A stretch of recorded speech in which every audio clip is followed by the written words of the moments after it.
Hello मेरे बच्चों, कैसे हो आप सब। मेरा नाम है नितिन और स्वागत है आप सभी का ऑल अबाउट मैथमेटिक्स के ऊपर। तो बच्चों, योद्धा प्रो सीरीज के अंदर आज हम जिस चैप्टर को डिस्कस करने वाले हैं वो है आपका 3D ज्योमेट्री। अब बच्चे, वीडियो को स्टार्ट करने से पहले आप सबके लिए एक सजेशन है कि अगर आप 3D ज्योमेट्री को अच्छे से करना चाहते हो, देखो ये जो चैप्टर है ना, ये चैप्टर जो है यूनिट नंबर 4 के अंदर से है। मतलब इसमें दो चैप्टर्स हैं आपके यूनिट नंबर 4 में, वेक्टर और 3D ज्योमेट्री। जिस तरह से मैट्रिसेस और डिटर्मिनेंट आपस में कनेक्टेड हैं, सेम उसी तरीके से देखो, मैट्रिसेस की नॉलेज के बिना आप डिटर्मिनेंट नहीं कर सकते। सेम उसी तरीके से वेक्टर की नॉलेज के बिना, वेक्टर अलजेब्रा को अच्छे से अगर आपने नहीं करा तो आप 3D ज्योमेट्री नहीं कर सकते। तो इसलिए मैं आपको ये सजेस्ट करना चाहता हूँ कि प्लीज़ इससे पहले वेक्टर अलजेब्रा को अच्छे से देख के आओ, ताकि आपके बेसिक क्लियर हो जाएं। फिर 3D जो है आपके लिए बहुत आसान है। देखो बच्चा, ये यूनिट जो है पूरा आपको इसमें से वेक्टर और 3D में से 8 से लेकर 10 क्वेश्चन पूछे जा सकते हैं। मतलब ऑलमोस्ट 50 मार्क्स का पेपर इन दोनों चैप्टर्स में से आ सकता है। और आपको हमारी सीरीज़ का पता है कि इसमें हमारे जो क्वेश्चंस होते हैं वो बेस्ट लेवल के होते हैं। मतलब 5 या 6 बुक्स के बेस्ट क्वेश्चन जो सिर्फ और सिर्फ CUT के ऊपर बेस्ड होते हैं। तो इसलिए अगर आपने वेक्टर कर रखा है तो बिना किसी देरी के एक अच्छे और पॉजिटिव मन से जो है बच्चे वो वीडियो को स्टार्ट करेंगे। तो सबसे पहले देखो, सबसे पहले 3D ज्योमेट्री के अंदर हमें जो टॉपिक पढ़ना है वो है आपका स्ट्रेट लाइन, मतलब लाइन इन 3D।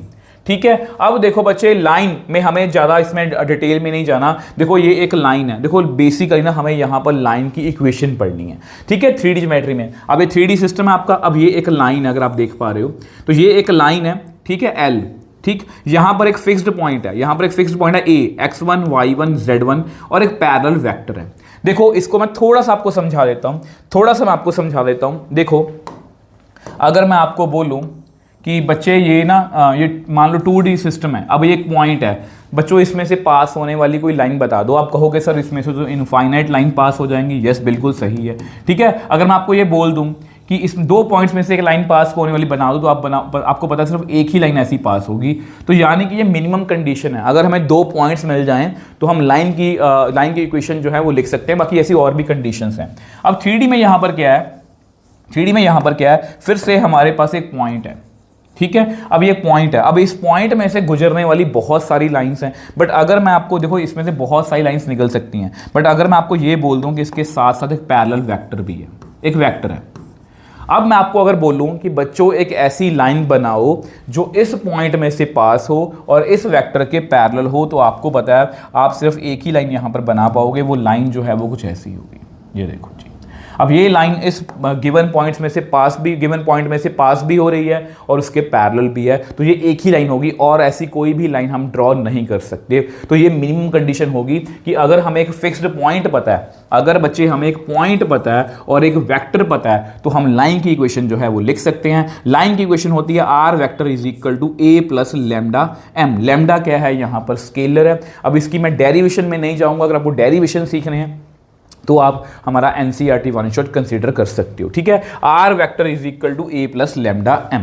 अब ये बच्चे देखो, इसको हम बोलते हैं वेक्टर इक्वेशन। सेम वे से जो सबसे इंपॉर्टेंट है वो होती है इसकी Cartesian equation, x minus x1, y minus y1, z minus z1 divide by a b c। ये बेसिकली इसी से डिराइव हुई है। r vector is equal to a plus lambda m। Just अगर मैं आपको दिखाना चाहूँ तो मैं आपको ऐसे दिखा सकता हूँ। r को हम लिख सकते हैं xi yj zk। ठीक है, फिक्स्ड पॉइंट को लिख लो x1 i cap, y1 j cap, z1 k cap. ठीक है, y1 इस तरह से लिख सकते हैं। ठीक है, इसको थोड़ा इधर कर लेते हैं। ये देखो जी। ठीक है, अब लैम्डा m को लिख सकते हैं हम ai bj और ck। अगर हम इन दोनों को थोड़ा ढंग से लिखें, इसको लिख सकते हैं x1 plus lambda a i cap. ठीक है, सेम वैसे y1 plus lambda B J cap, z1 plus lambda C K cap. Just वैसे ही दिखा रहा है कि थोड़ा इंटरेस्ट बन जाए। अगर मैं दोनों तरफ आई वाले कंपोनेंट्स को कंपेयर करूं, x is equal to x1 plus lambda A, इसको क्या लिखोगे, x minus x1 divide by a is equal to lambda. और सेम वे से हम y minus y1 by b is equal to lambda लिख सकते हैं, z minus z1 upon c is equal to lambda लिख सकते हैं। तो ये होती है जी, ये तीनों रेशो आपस में बराबर हैं। तो ये आपकी रेडी हो गई जी कार्टेशियन इक्वेशन। और ये मोस्ट इंपॉर्टेंट है प्लीज, और x1 y1 क्या है, फिक्स्ड पॉइंट है। ए बी सी क्या है, पैरेलल वेक्टर के डायरेक्शन रेशियोज बोल सकते हैं, या इसके बोल लो कि पैरेलल वेक्टर्स के कंपोनेंट्स हैं ये।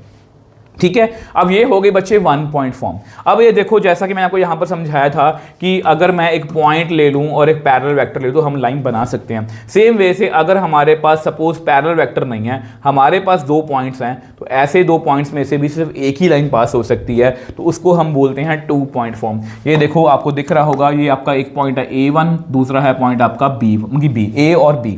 इसको बोलते हैं x1 y1 z1, x2 y2 z2। अब इसकी इक्वेशन क्या है, r vector is equal to a plus lambda. अब पैरेलल वेक्टर नहीं है तो b minus a।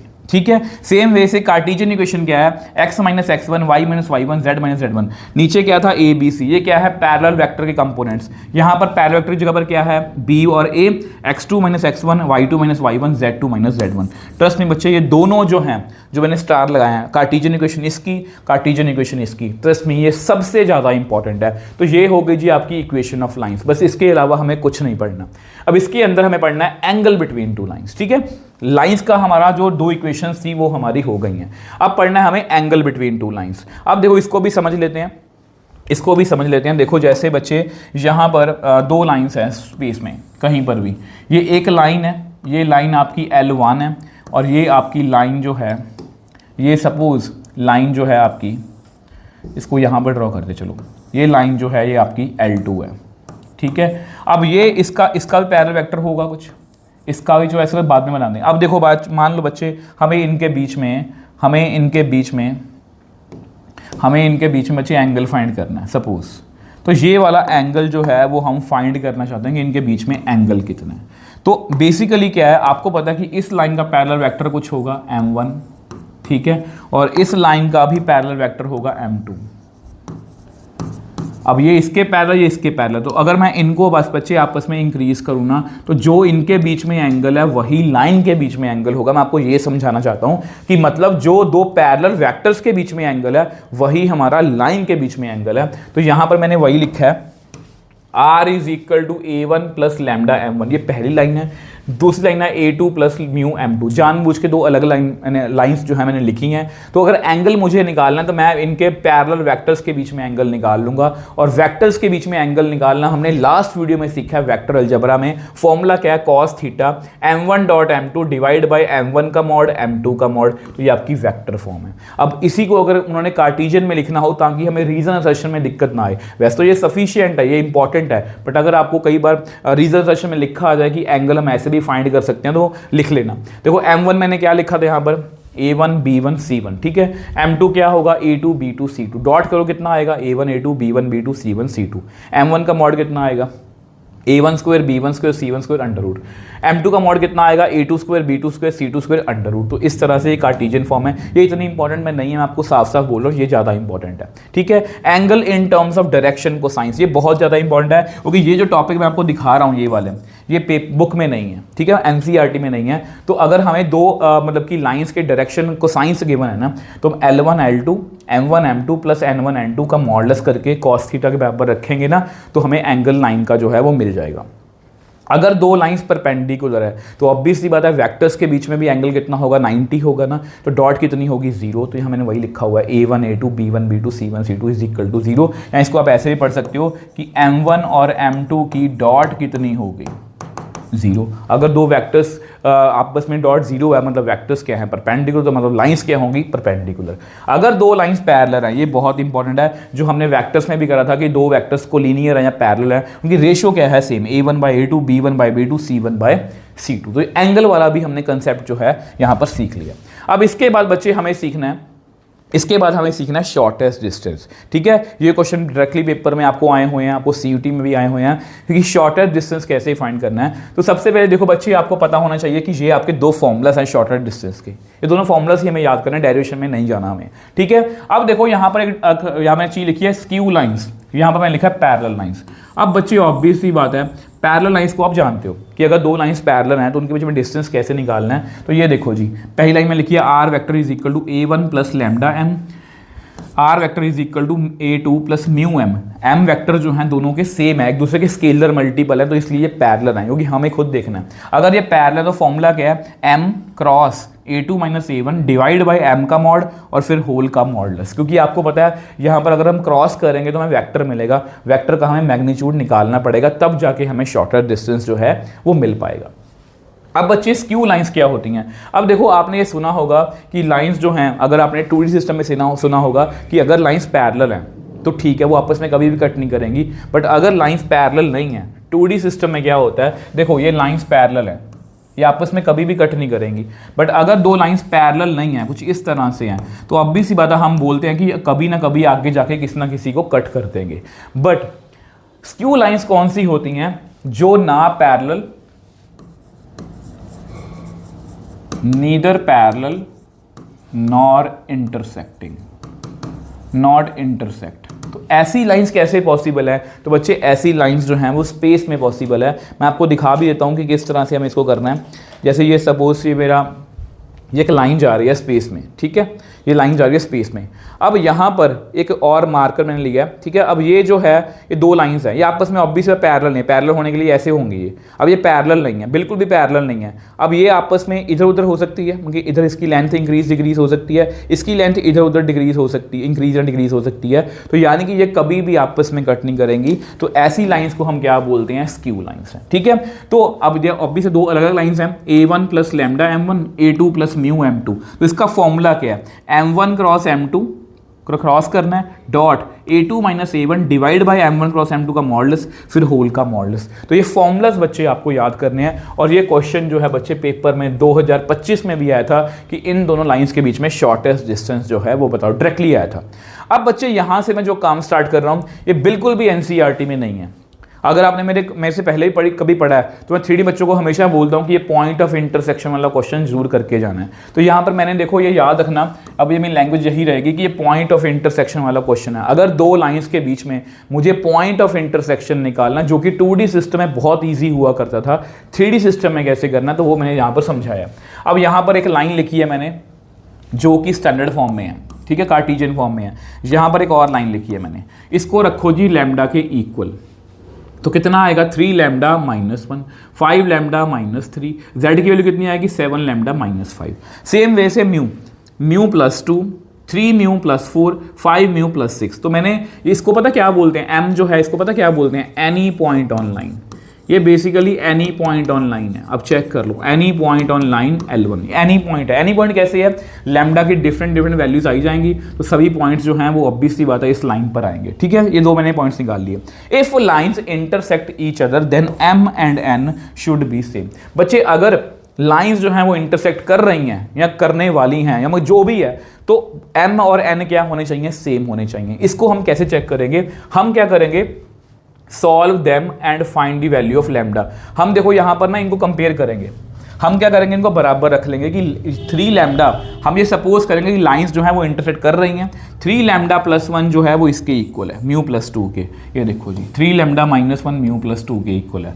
5 lambda minus 3 जो है वो 3 म्यू प्लस 4 के इक्वल है, ठीक है जी। और ये वाला जो है ये मैंने छोड़ दिया। कोई भी बच्चे बेसिकली कोई भी दो, जैसे ये x और x, y और y मैंने कंपेयर कर लिए और इनको सॉल्व करके मैंने y की लैम्डा और म्यू की वैल्यू निकाल ली। आपको पता है ये दो इक्वेशंस हैं लैम्डा और म्यू में, एक ये वाली है एक ये वाली है। इनको मैं सॉल्व करा तो मेरे पास लैम्डा और म्यू की वैल्यूज आ गई।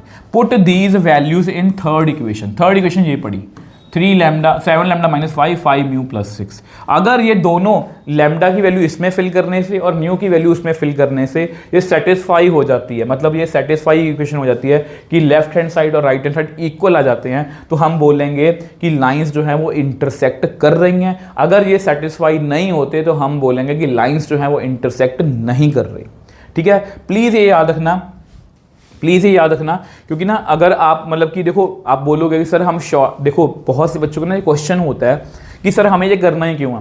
हम शॉर्टेस्ट डिस्टेंस जो है वो 0, देखो अगर शॉर्टेस्ट डिस्टेंस 0 आ जाए मतलब डिस्टेंस तो उनमें है ही नहीं है, मतलब लाइंस क्या हैं? इंटरसेक्टिंग है। तो फिर हमें ये क्यों करना है? ये हमें इसलिए करना है क्योंकि इससे हमें एक एडिशनल चीज़ मिलती है कि हम पॉइंट ऑफ इंटरसेक्शन भी निकाल सकते हैं। कैसे? देखो जैसे मैंने आपको ये बोला कि दोनों को, देखो पहले प्रोसीजर दोबारा सुनो, सम अप कर देता हूँ। दो लैम्डा के बराबर रखा है इसको म्यू के, जो मर्जी रख लो। दोनों को सॉल्व करा, इसको इसके बराबर, इसको इसके बराबर रख के मैंने सॉल्व कर लिया, लैम्डा और म्यू की वैल्यू आ गई, उसको मैंने थर्ड में फिल कर दिया। अगर ये सेटिस्फाई कर गया तो लाइंस इंटरसेक्टिंग है, नहीं करा तो लाइंस इंटरसेक्टिंग नहीं है। ठीक है, सपोज लाइन जो है इंटरसेक्ट कर गई हैं, तो put the value of lambda, जो भी हमारे पास यहाँ पर लैम्डा और म्यू की वैल्यूज आई हैं उसको यहाँ पर या यहाँ पर फिल कर दो, तो आपका क्या मिल जाएगा, point of intersection. Shortest distance से हम ये पता कर सकते हैं कि लाइंस इंटरसेक्टिंग है या नहीं, बट पॉइंट ऑफ इंटरसेक्शन हम यहीं से निकाल सकते हैं। लैम्डा की वैल्यू चाहे यहाँ पर फिल कर दो, म्यू की वैल्यू चाहे यहाँ पर फिल कर दो, दोनों पॉइंट्स जो हैं वो सेम आएंगे। तो इसलिए ये बहुत ज़्यादा इंपॉर्टेंट है। अगर आपको समझ लगा बहुत अच्छी बात है, नहीं समझ लगा तो एक बार क्वेश्चंस में आपको और अच्छे से क्लैरिटी मिल जाएगी, नहीं तो वीडियो को यहाँ पर रिपीट से देख लो कि क्या प्रोसीजर है। ठीक है, अब उसके बाद है इमेज बेस्ड क्वेश्चन। इसको मैं हमेशा बोलता हूँ कि इमेज वाला क्वेश्चन बच्चों को करके ही जाना है। ये भी रिसेंटली पेपर्स में आया हुआ है CUT के। देखो इसको कैसे करना है, यहाँ पर एक पॉइंट है 0 2 3। ठीक है, अब ये लाइन है, तो ये बेसिकली लाइन जो है ये इसके लिए मिरर एक्ट कर रही है।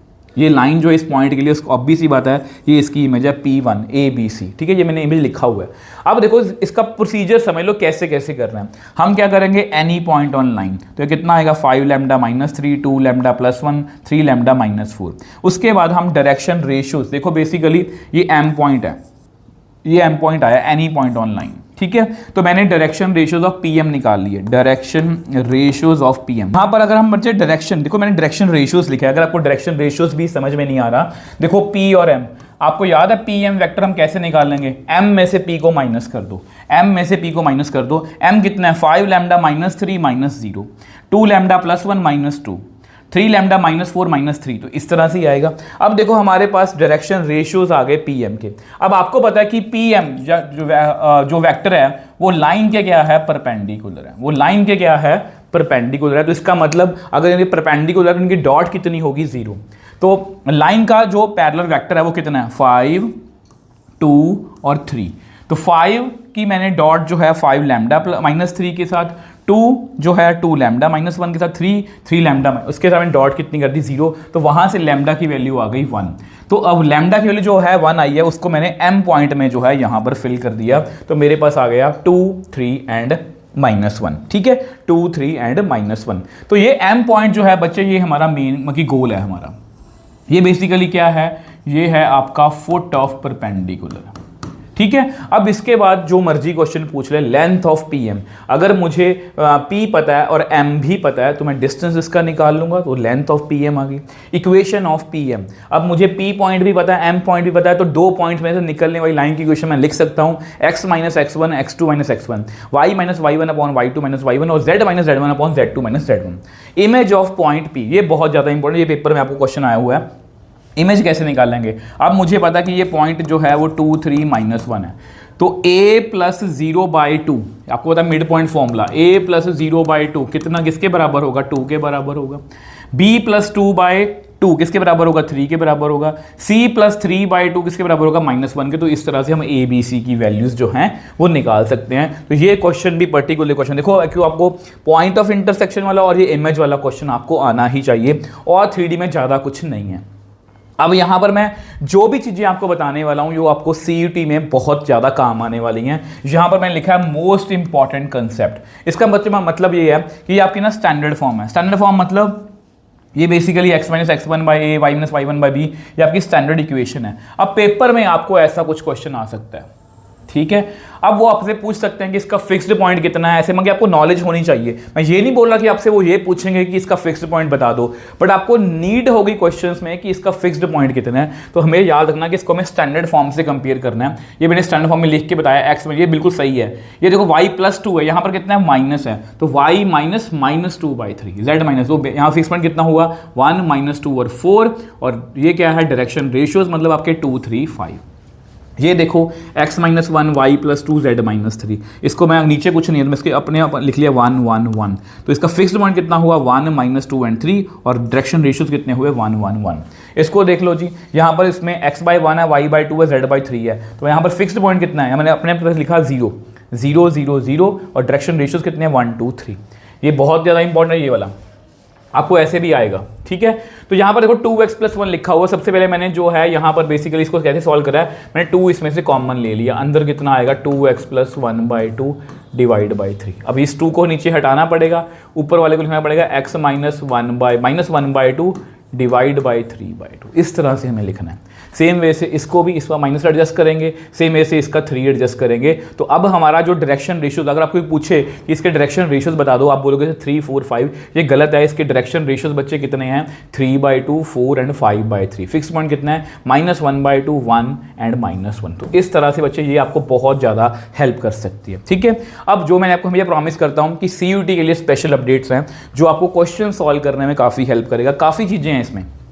यहाँ पर देखो, अगर x, y, z direction ratios हैं, ये क्वेश्चन बहुत बार पेपर में आया हुआ है। देखो अगर ये डायरेक्शन रेशियोज हैं तो अगर मैं x को x², y², z² under root से डिवाइड कर दूं, y को भी z को भी, तो डायरेक्शन कोसाइंस बन जाएंगे, ठीक है। मतलब बेसिकली ये डायरेक्शन रेशियो से डायरेक्शन कोसाइंस में जाने का प्रोसीजर है, ये बहुत काम आएगा आपको। और अगर डायरेक्शन कोसाइंस गिवन है तो आपको बताइए ऊपर जो दिया हुआ है ये क्या है, आपके डायरेक्शन रेशियोज है। अगर किसी पॉइंट का डिस्टेंस एक्सिस से निकालना है तो px, जैसे अब इसको मैं समझा देता हूं बच्चे आपको। सपोज मैं आपको इससे समझा रहा हूं, ये सपोज ये y एक्सिस है, ये सपोज z एक्सिस है और ये सपोज x एक्सिस है, ठीक है। अब यहां पर कोई पॉइंट है बच्चे, सपोज वो पॉइंट है आपका a, या ऐसा करो उसको लिख लेते हैं 1, 2 एंड 3। अब इसका मुझे डिस्टेंस y एक्सिस से निकालना है। ये देखो जी, इसका डिस्टेंस मुझे y एक्सिस, डिस्टेंस हमेशा परपेंडिकुलर ही होता है, ठीक है। अब यहाँ पर जो पॉइंट है, अब हमें इतना पता है कि इसमें x तो 0 होगा, इसमें y कितना होगा 2 ही होगा यहाँ पर, और z कितना होगा 0 होगा, क्योंकि ऑब्वियसली बात है y एक्सिस पर x और z कितने होंगे 0। तो डिस्टेंस कैसे निकलेगा, 0 - 1 का होल स्क्वायर, 2 - 2 कितना बन गया 0 का होल स्क्वायर, 0 माइनस डिस्टेंस का कितना आएगा 1 का स्क्वायर और 3 का स्क्वायर। चेक करो ये आएगा, 2 और 2 तो कैंसिल आउट हो जाएंगे। तो सेम मैंने यहाँ पर वही लिखा है कि अगर मुझे px, y, z का डिस्टेंस x एक्सिस से निकालना है तो x जो है उसको रिमूव कर दो, बाकी क्या रह गया y², z²। अगर यही डिस्टेंस मुझे y एक्सिस से निकालना होता तो इसका आंसर होता है x² + z² अंडर रूट। ये शॉर्टकट है, ठीक है। लाइन के डायरेक्शन कोसाइंस 2 सेट होते हैं, L, M and N minus. ये याद रखना बच्चे प्लीज कि लाइन के 2 सेट ऑफ डायरेक्शन कोसाइंस होते हैं, एक होता है L, M और N, दूसरा होता है -L, -M, -N, ठीक है। इसको वैसे मैंने बहुत डिटेल में समझाया हुआ है अपनी NCERT 1 शॉट में, बट आपको इतना बस पता होना चाहिए। लाइन के इनफाइनाइट डायरेक्शन रेशियोज होते हैं बच्चे, लाइन पर जितने भी पॉइंट्स हैं वो सारे उसके क्या है डायरेक्शन रेशियोज हैं, और लाइन पर इनफाइनाइट मैनी डायरेक्शन की पॉइंट्स होते हैं। क्वेश्चंस में हमें गिवन नहीं होगा कि लाइन पैरेलल है। देखो बच्चे, आपको नॉर्मली क्वेश्चन आएगा कि इसका डिस्टेंस निकाल दो लाइंस का। अब आपको पता कि वहां पर शॉर्टेस्ट डिस्टेंस का फॉर्मूला लगेगा, बट वहां पर गिवन नहीं होगा कि वो लाइंस जो हैं वो सिक्यू हैं या पैरेलल हैं। आपको खुद से चेक करना पड़ेगा, ठीक है। अगर ऑब्वियसली बात है वेक्टर्स आपस में प्रोपोर्शनल है वो पैरेलल हैं, अगर प्रोपोर्शनल नहीं है तो वो स्क्यू लाइंस हैं। अगर शॉर्टेस्ट डिस्टेंस 0 है तो ऑब्वियसली बात है लाइंस क्या कर रही हैं, इंटरसेक्ट कर रही हैं। मैं आपको पहले समझा चुका हूं। कई बार वो पॉइंट ऑफ इंटरसेक्शन निकालने को बोले तो ऑब्वियसली बात है ये एनी पॉइंट, देखो जो मैंने आपको पॉइंट ऑफ इंटरसेक्शन निकालने का प्रोसीजर बताया था, एनी पॉइंट ऑन लाइन दोनों कंपेयर करा, वो इसमें मैंने यहाँ पर बताया हुआ है। ये बच्चे बहुत ज़्यादा इंपॉर्टेंट है। यहाँ पर ना बच्चे मैंने क्यूब बनाया हुआ है, यहाँ पर बच्चे मैंने एक क्यूब बनाया हुआ है। तो ये जो मैं पिंक वाला पोर्शन यहाँ पर ड्रॉ कर रहा हूँ, ये ना आप ये समझना कि ये आगे वाला पोर्शन है, क्योंकि इससे मुझे आपको ये बात समझानी है। और अगर मैं यहाँ पर ब्लू वाला पोर्शन ड्रॉ करूँ, ये आपके पीछे वाला है, ठीक है। तो बेसिकली ना पेपर में ऐसा क्वेश्चन आया था कि क्यूब के 23 में या 24 में क्वेश्चन आया था कि क्यूब के डायगोनल्स के बीच में एंगल बता दो। अब आपको डायगोनल्स पता होंगे तभी आप मतलब कि उसका क्यूब जो है मतलब वो एंगल निकाल पाओगे। अब आपको पता है कि डायगोनल कैसे निकलता है, ये देखो ये रेक्टेंगल है तो ये आपके डायगोनल्स हो गए ना। सेम वे से क्यूब में कैसा होता है, ये पॉइंट जो है ये सबसे आगे है, ये कौन है ए। अब यहाँ पर ए सबसे आगे है, मतलब पिंक वाला पोर्शन आगे है, इसके सबसे अपोजिट डायरेक्शन में पीछे कौन है, यहाँ पर कौन पड़ा है एफ। तो यहाँ मैंने लिखा हुआ है, देखो यहाँ पर ए और एफ, ये देखो ये एक डायगोनल है। सेम वे से यहाँ पर ई पॉइंट सबसे पीछे है, ठीक है, और यहाँ पर सबसे आगे कौन है, ये बी। तो ई और बी भी एक डायगोनल है। सेम वे से ओ सबसे पीछे है, डी सबसे आगे है, ओ डी भी एक डायगोनल है, और सेम वे से जी और सी ये भी एक डायगोनल है। तो इस तरह से 4 डायगोनल्स हैं। अगर आपको डायगोनल्स के बारे में पता होगा तो उसके बीच में आप एंगल भी निकाल पाओगे। और पॉइंट्स कैसे देखने हैं आपको पता है, ये पॉइंट कौन सा है, ओरिजिन है 0 0 0। ये पॉइंट जो है जी, ये y एक्सिस पर है, ये कितना होगा 0 a 0, a का मतलब है वो लेंथ जो है वो कुछ भी हो सकती है, ठीक है। f की बात करें, ये y और z एक्सिस में है, तो 0 यहाँ पर x एक्सिस का कितना होगा 0 होगा, बाकी a और a, ठीक है। इस तरह से हम सभी पॉइंट्स जो है निकाल सकते हैं और अपना आंसर जो है वो कर सकते हैं।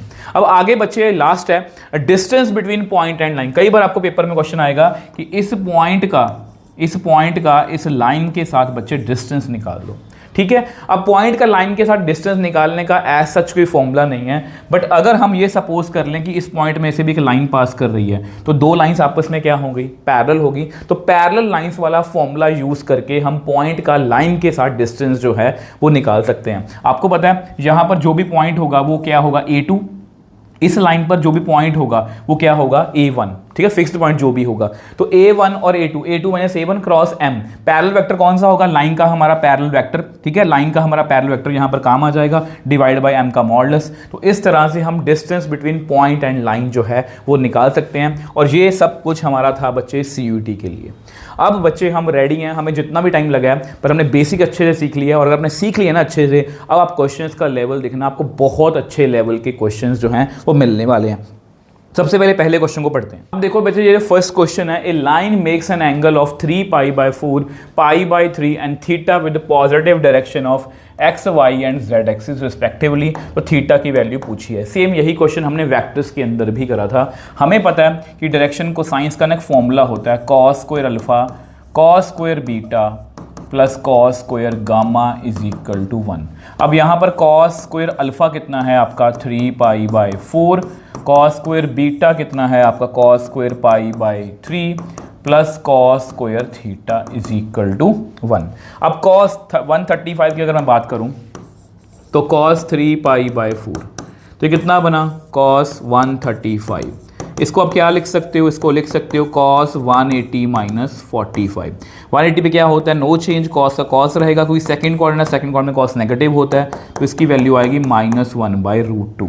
तो यहाँ पर हमारे पास कितना आएगा -1/√2 का स्क्वायर। cos 60 कितना होता है 1/2 का square, cos square theta is equal to 1। तो ये बन गया बच्चे 1/2 plus 1/4 plus cos square theta is equal to 1। तो cos स्क्वायर थीटा कितना आएगा 1 माइनस 1/2 माइनस 1/4, तो 4 एलसीएम 4 माइनस 2 माइनस 1, तो बेसिकली 1/4 आ गया। तो cos थीटा कितना बच्चे आएगा +-1/2। अब बहुत से बच्चे जल्दबाजी में इसका आंसर लिख के आएंगे डी ऑप्शन, जो गलत है। देखो cos जो है वो 1/2 है, cos 1/2 है, इसका मतलब थीटा जो है वो कितना है आपका 60 डिग्री, या इसको बोल सकते हो π/3, ठीक है। cos जो है वो -1/2 है, इसका मतलब है बच्चे हमें सेकंड क्वाड्रेंट में जाना पड़ेगा। सेकंड क्वाड्रेंट में मतलब 180 में से माइनस करेंगे तो कितना बच्चे आएगा आपका 180 माइनस 60, तो कितना बना 180 मतलब 120 मतलब 2π/3। देखो ऑप्शंस के अकॉर्डिंग हमारा आंसर जो है वो बी ऑप्शन बनता है, ठीक है। बहुत से देखो ये प्रोसीजर जो मैंने आपको बताया, देखो बहुत से बच्चे प्लस माइनस देख के इसको लिख करके आएंगे, ये गलत है। उसका रीजन मैंने आपको बता दिया, ये इसलिए मैंने फुल एक्सप्लेन किया है। हो सकता है कि यहाँ पर π/3 ऑप्शन नहीं होती, वहाँ पर ऑप्शन होती है 2π/3, तो 2π/3 भी इसका सही आंसर है, π/3 भी इसका सही आंसर है। आई होप बच्चे ये आपको अच्छे से क्लियर है। तो नेक्स्ट क्वेश्चन की बात करते हैं। तो जी नेक्स्ट क्वेश्चन देखो कैसा है। नेक्स्ट क्वेश्चन सेकंड क्वेश्चन की बात करते हैं। If theta is the angle between lines A B and A C, A B C 3 points दिए हुए हैं। अब ये देखो जी बहुत ज़्यादा अच्छा क्वेश्चन है। 460 to 100 cos थीटा की वैल्यू पूछी है। सबसे पहले देखो बच्चे आपका ए पॉइंट कितना है, ए पॉइंट लिखूँ मैं 1 2 -1। बी पॉइंट देखो कितना है, वो है आपका बी पॉइंट जो है वो आपका दिया हुआ है 2 0 2 0 3, और सी पॉइंट दिया हुआ है 3 -1 एंड 2।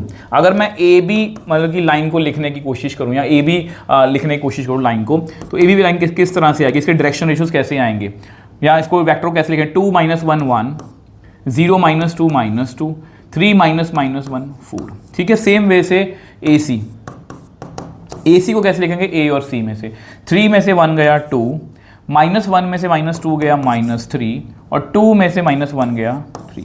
तो ए बी और ए सी, अब बेसिकली हमें इनके बीच में एंगल फाइंड करना है। तो एंगल कैसे फाइंड होता है आपको पता है, cos theta is equal to A B dot A C divide by A B का मॉडुलस ए सी का मॉडुलस, ठीक है।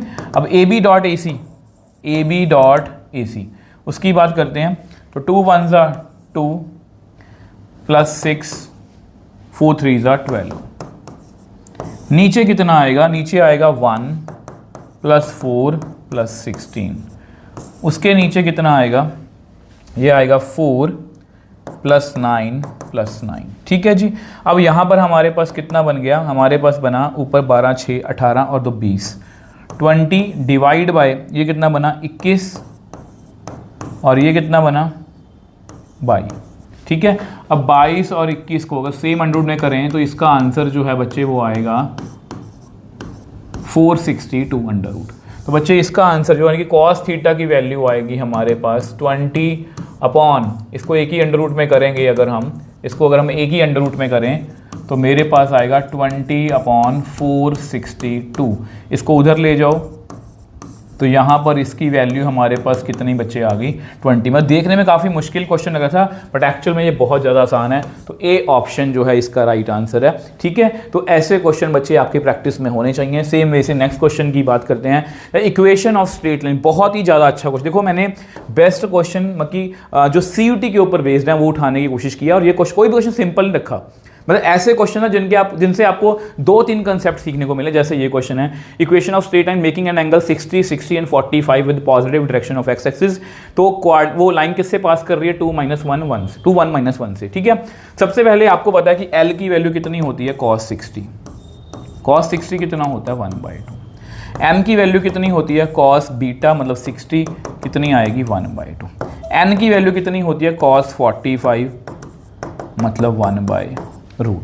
तो ये आपके L M और N आ गए। ठीक है। हमें डायरेक्शन रेशियोज चाहिए होते हैं। ठीक है। हमें डायरेक्शन रेशियोज चाहिए होते हैं। तो उसके लिए बच्चे आप क्या करो, ऑब्वियस सी बात है इक्वेशन ऑफ लाइन लिखने की कोशिश करते हैं। इक्वेशन ऑफ लाइन कैसे लिखेंगे, हमारा पॉइंट है x - 2 y - 1 z + 1 whole divide by, यहाँ पर आप क्या लिखोगे 1/2। इसको मैं डायरेक्शन रेशियोज की तरह यूज़ कर सकता हूँ। बट ध्यान से देखो क्वेश्चन यहीं पर खत्म है बट हमारा आंसर नहीं मैच हो रहा। तो आंसर को मैच करने के लिए हम क्या करेंगे, ऑब्वियसली बात है √2 काफ़ी बार आ रहा है। तो पहले तो ऐसा करो, इस 2 को एडजस्ट करें।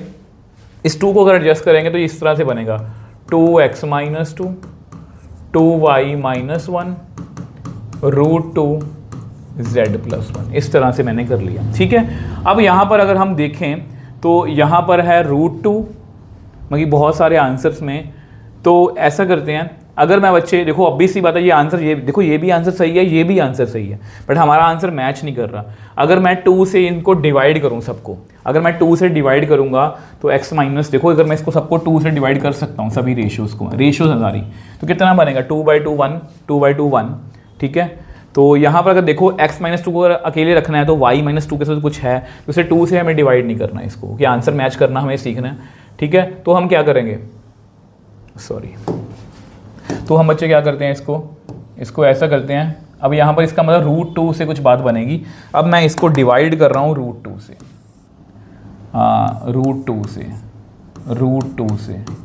√2 से डिवाइड करा मैंने।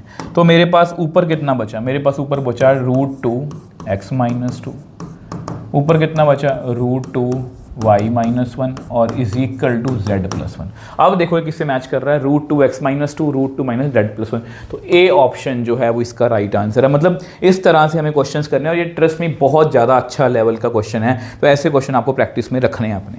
अब देखो बच्चे अगर हम नेक्स्ट क्वेश्चन की बात करें, ये बहुत ही अच्छा क्वेश्चन है और मैं बोल सकता हूँ इसको ट्रूली डिजर्विंग क्वेश्चन है। मतलब ये पेपर में आपको पूछा जा सकता है। यहाँ पर 2 लाइंस हैं इंटरसेक्ट कर रही हैं तो k की वैल्यू हमें फाइंड करनी है। बेसिकली क्वेश्चन हमेशा ये होता है कि इंटरसेक्टिंग पॉइंट बता दो, बट ये क्वेश्चन मैंने डिफरेंट चूज करा। और अगर आप इसको इंटरसेक्टिंग पॉइंट के पॉइंट ऑफ व्यू सॉल्व करने जाओगे, जैसे एनी पॉइंट ऑन लाइन, इसको लैम्डा के इक्वल रखोगे, इसको म्यू के इक्वल रखोगे, तो सॉल्व नहीं होगा, ये इनफाइनाइट मतलब बहुत लंबा हो जाएगा। इसको शॉर्टकट से कैसे करना है, अब देखो बच्चे, क्योंकि लाइंस जो हैं मैं यहां पर लिख देता हूं आपको, since lines intersect each other, lines जो हैं वो इंटरसेक्ट कर रही हैं ईच अदर।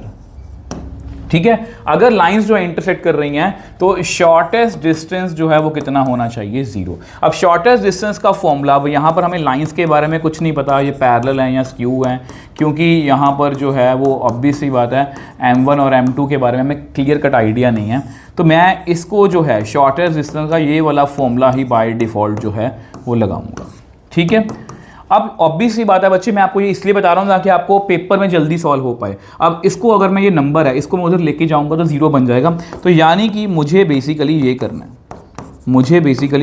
है, कि इनकी जो इस तरह से ये वो चीज़ है ये 0 के इक्वल आ जाए। ठीक है, ये जो है ये 0 के इक्वल आ जाए। ठीक, अब हम क्या करने वाले हैं, सबसे पहले a2 माइनस a1। अगर आप यहाँ पर a1 देखोगे, a1 कितना है, a1 है इसका 1 2 एंड 3 स्टैंडर्ड फॉर्म से अगर हम कंपेयर करें।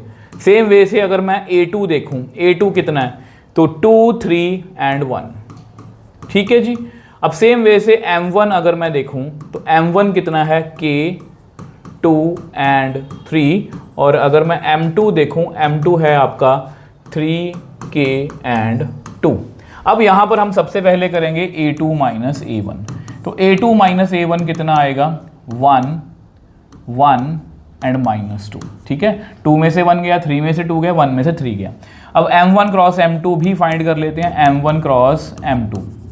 तो यहाँ पर आएगा i j k, k 2 3 3 k 2, तो कितना आ गया i कैप, तो 4 minus 3k minus j cap 2k minus 9 plus k cap k square minus 6। इस तरह से कुछ आंसर आ गया बच्चे, इस तरह से हमारा कुछ आंसर आ गया। ठीक है, अब हमें ऑब्वियस सी बात है इनकी डॉट करनी है, तो डॉट करते हैं a2 माइनस a1 की मुझे डॉट करनी है, ऑब्वियस सी बात है। अब सीधे डॉट कर दो यार, चलो मैं लिख लेता हूँ एक बार, a2 माइनस, यहाँ पर लिख लो यार, a2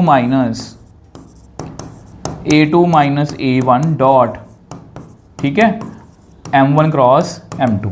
इस 1 को इसके साथ करेंगे तो कितना आएगा, 4 माइनस 3k। 1 को इसके साथ करेंगे तो आपका आएगा 1 इंटू माइनस 2k प्लस 9, ये माइनस में अंदर लेके चला गया। माइनस 2 के इसके साथ करेंगे तो कितना आएगा, minus 2 into k square minus 6 is equal to 0। तो मेरे पास कितना आएगा, मेरे पास आएगा 4 माइनस 3k माइनस 2k प्लस 9 minus 2k square plus 12 is equal to 0। तो कितना आ गया, माइनस 2k स्क्वायर माइनस के 5k, 12 और 21 25। ठीक है जी, इसको नेक्स्ट पेज पे सॉल्व करते हैं। Minus 2k square minus 2k square minus के 5k प्लस 25। अब इसको ढंग से लिख लो, 2k square plus 5k minus 25, तो कितना बन रहा है 50, है ना। तो 50 को कैसे सॉल्व करेंगे, 2k square plus 10k minus 5k, तो इस तरह से ये सॉल्व हो जाएगा। तो minus 25 is equal to 0।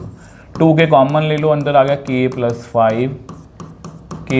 5 minus 5, तो 2k माइनस 5 k प्लस 5, तो बच्चे k की वैल्यू 2 आ गई, माइनस 5 एंड 5/2। पूछा क्या उन्होंने, k की वैल्यू पूछी है माइनस 5 एंड 5/2। तो देख लो कौन सी ऑप्शन, माइनस 5 यहाँ पर है, तो ए ऑप्शन जो है इसका राइट आंसर है। तो बहुत ही अच्छा क्वेश्चन है। प्लीज़ बच्चे ये क्वेश्चन जो है, मतलब ऐसे क्वेश्चन आपको प्रैक्टिस में रखने हैं। यहाँ पर हो सकता है आपको लगे कि ये क्वेश्चन बहुत लेंथी है, बट बच्चे फिर भी आपको ऐसे क्वेश्चन प्रैक्टिस में रखने हैं। आ जाओ जी नेक्स्ट क्वेश्चन पर, नेक्स्ट क्वेश्चन की ओर चलते हैं। नेक्स्ट क्वेश्चन जो है ऑब्वियस सी बात है, 5th क्वेश्चन की बात करते हैं। द लाइन, अब ये देखो बहुत ही ज़्यादा अच्छा क्वेश्चन है। एक्स दिया हुआ है, वाई दिया हुआ है, जेड दिया हुआ है, passes through which of the following point. तो है कुछ नहीं है बच्चे, इसको ढंग से लिखना है, X minus 5 Y is equal to 5 mu. ठीक है, Y plus 5 is equal to mu, Z plus 6 is equal to minus 3 mu. इसको ढंग से लिख लो, X minus 1/5 is equal to mu, y minus 5/1 is equal to mu, z minus 6/-3 is equal to mu. तो हमारे पास कितना आ गया, x माइनस 1/5, y माइनस 5/1, मैं अच्छे से करवा रहा हूँ आपको, ठीक है, क्योंकि अगर कुछ और क्वेश्चन भी पूछा हुआ तो हम उसको कर सकते हैं। अब यहाँ पर फिक्स्ड पॉइंट कितना है ऊपर वाला, तो 1 -5 एंड -6, ठीक है, 1 -5 एंड -6, तो सी ऑप्शन इसका राइट आंसर है। आ जाओ नेक्स्ट क्वेश्चन पर। नेक्स्ट क्वेश्चन 6 की बात करते हैं। ये डायरेक्शन कोसाइंस हैं, तो वैल्यू ऑफ एन पूछी है। अब आपको पता है डायरेक्शन कोसाइंस हैं, तो इनका स्क्वायर 1/2 का स्क्वायर, 1/3 का स्क्वायर और n का स्क्वायर किसके बराबर है, 1 के। ये बन गया 1/4 1/9 plus n square is equal to 1। n square कितना आया, 1 - 1/4 - 1/9, तो 36 -9 -4, तो n स्क्वायर कितना आ गया, n स्क्वायर आ गया जी आपका 36 में से 13 गए तो आई थिंक 23, ठीक है, बाय 36, तो n कितना आ गया प्लस माइनस, ठीक है, √23/6। तो देखो कौन सी ऑप्शन है, तो यहाँ पर ए ऑप्शन आ रही है, क्योंकि एक आंसर तो है, ठीक है, माइनस भी आ सकता है। तो इस तरह से ये क्वेश्चन हमने सॉल्व कर लिया। नेक्स्ट क्वेश्चन की बात करते हैं। Direction cosines l m n of one of the two lines are connected by. अब ये क्वेश्चन थोड़ा सा टिपिकल है बच्चे, पहले ही बोल दूं टिपिकल है, बट ऐसे क्वेश्चन मैं इंक्लूड करना चाहता हूँ क्योंकि हो सकता है कि ऐसा क्वेश्चन आपको पेपर में आ जाए, या हो सकता है कि आपको लगे ये लेंथी है, बट अगर हमने ये प्रोसीजर सीख लिया तो आप हो सकता है कि आपको कोई शॉर्ट क्वेश्चन है आप उसको कर दो। देखो यहाँ पर ना डायरेक्शन को cosines of l m n of one of two line connected by this relation, तो बेसिकली वो हमसे डायरेक्शन को साइंस पूछ रहे हैं कि डायरेक्शन को साइंस कैसे होंगे, इस रिलेशन से वो कनेक्टेड है। तो हमें क्या करना है, यहाँ से आप एल की वैल्यू निकाल लो, कितनी आएगी 5m - 3n। अब उसको आप इसको नंबर 1 दे दो, पुट इन 1।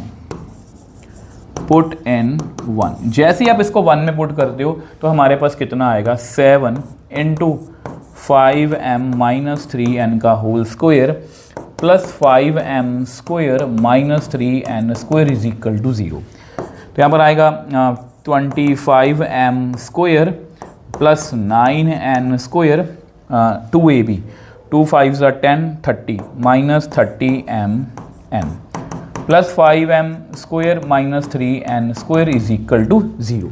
अब देखो बच्चे इसको सॉल्व करें तो हमारे पास कितना आएगा 7 5 3, तो 175m स्क्वायर, ठीक है, सही करा ना मैंने, यस। इसको 7 9 63n स्क्वायर, 30 से करेंगे तो -210mn, ठीक है, plus 5m square -3n square is equal to 0। तो 175 और 5 कितना बना 180m स्क्वायर, ये बना 60n स्क्वायर और -210mn इज इक्वल टू 0।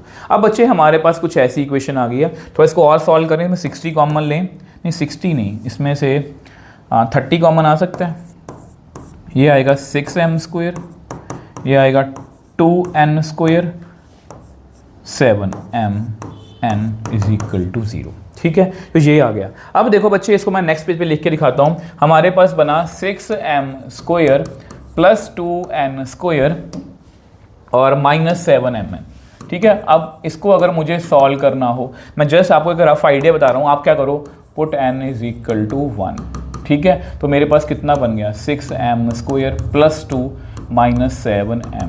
अब इस क्वाड्रेटिक को बच्चे आप सॉल्व कर लो, इस क्वाड्रेटिक को देखो आपको सॉल्व करना आ रहा है 6m स्क्वायर -4m वैसे ये लॉजिकल तरीका नहीं, जस्ट आपको शॉर्टकट बता रहा हूँ, अदरवाइज ऐसे भी क्वाड्रेटिक सॉल्व की जा सकती है, जस्ट वैसे आपके समझने के लिए बता रहा हूँ, ठीक है, बिल्कुल सही लिखा है। तो 2m कॉमन आ गया, यहाँ पर कितना आएगा 3m - 2, यहाँ पर भी 3m - 2, यहाँ -1 आएगा, तो मेरे पास 2m - 1 is equal to 2m - 1 और 3m - 2 इज इक्वल टू 0। तो बेसिकली m की वैल्यू आ गई 1/2, ठीक है, m की वैल्यू आ गई 2/3, इस तरह से आई है, ठीक है। इसको मैं क्या लिख सकता हूँ, n को वापस से लिखो, तो m की वैल्यू बच्चे कितनी आई, m की वैल्यू आई n/2 और m की वैल्यू आई 2n/3, इस तरह से कुछ आंसर आया, ठीक है। जस्ट मैंने उसको वापस वहीं पर लिख लिया। अब बच्चे बेसिकली हमें क्या करना है, अब आपको पता है कि L की वैल्यू कितनी थी, L था आपका 5n - 3n, 5m - 3n, ठीक है। तो अगर मैं यहाँ पर m की वैल्यू फिल करूँ n/2, तो कितना बना 5n माइनस 6n बाई 2, तो माइनस n बाई 2 बन गया, ये l की वैल्यू माइनस n बाई 2 बन गई है ना। और अगर मैं यहाँ पर l को कि m को सॉरी 2n बाई 3 फिल करूँ माइनस 3n, तो कितना बना 10n माइनस 9n बाई 3, ठीक है जी। तो कितना बना, ये बना n बाई 3। तो कोई भी वैल्यू देखो, हमारे पास डायरेक्शन को साइंस फिर कैसे आए, डायरेक्शन को साइंस हमारे पास पहला आएगा बच्चे, पहला आएगा क्योंकि l इस रिलेशन में गिवन है, पहला आएगा l कितना है आपका माइनस n बाई 2, m कितना है आपका n बाई 2 और n को n ही लिख लो। या दूसरा आएगा l को मैंने क्या लिखा है n बाई 3, ठीक है, और 2n बाई 3 और n। इसमें से अगर मैं n कॉमन भी लूँ तो मेरे पास कितना आएगा माइनस 1 बाई 2, 1 बाई 2 और 1। यहाँ पर कितना आएगा 1 बाई 3, 2 बाई 3 एंड 1। अब देखो बच्चे, अभी भी हमारा आंसर जो है मैच नहीं कर रहा, तो इसको हम ऑब्वियस सी बात है यहाँ से हमें आइडिया लगेगा। किस तरह से आइडिया लगेगा, देखो यहाँ पर इसको मैं चाहूँ तो शॉर्टकट में भी लिख सकता हूँ, इसको मैं ये भी लिख सकता हूँ, मैं ये सब कुछ आपको काम आएगा। मैं ये नहीं बोल रहा कि ये कोई यही क्वेश्चन आएगा, अब ये सोचो इससे हम कितना कुछ सीख रहे हैं। ये भी डायरेक्शन को साइंस ही हैं 1 एंड 2, मैंने 2 से मल्टीप्लाई कर दिया।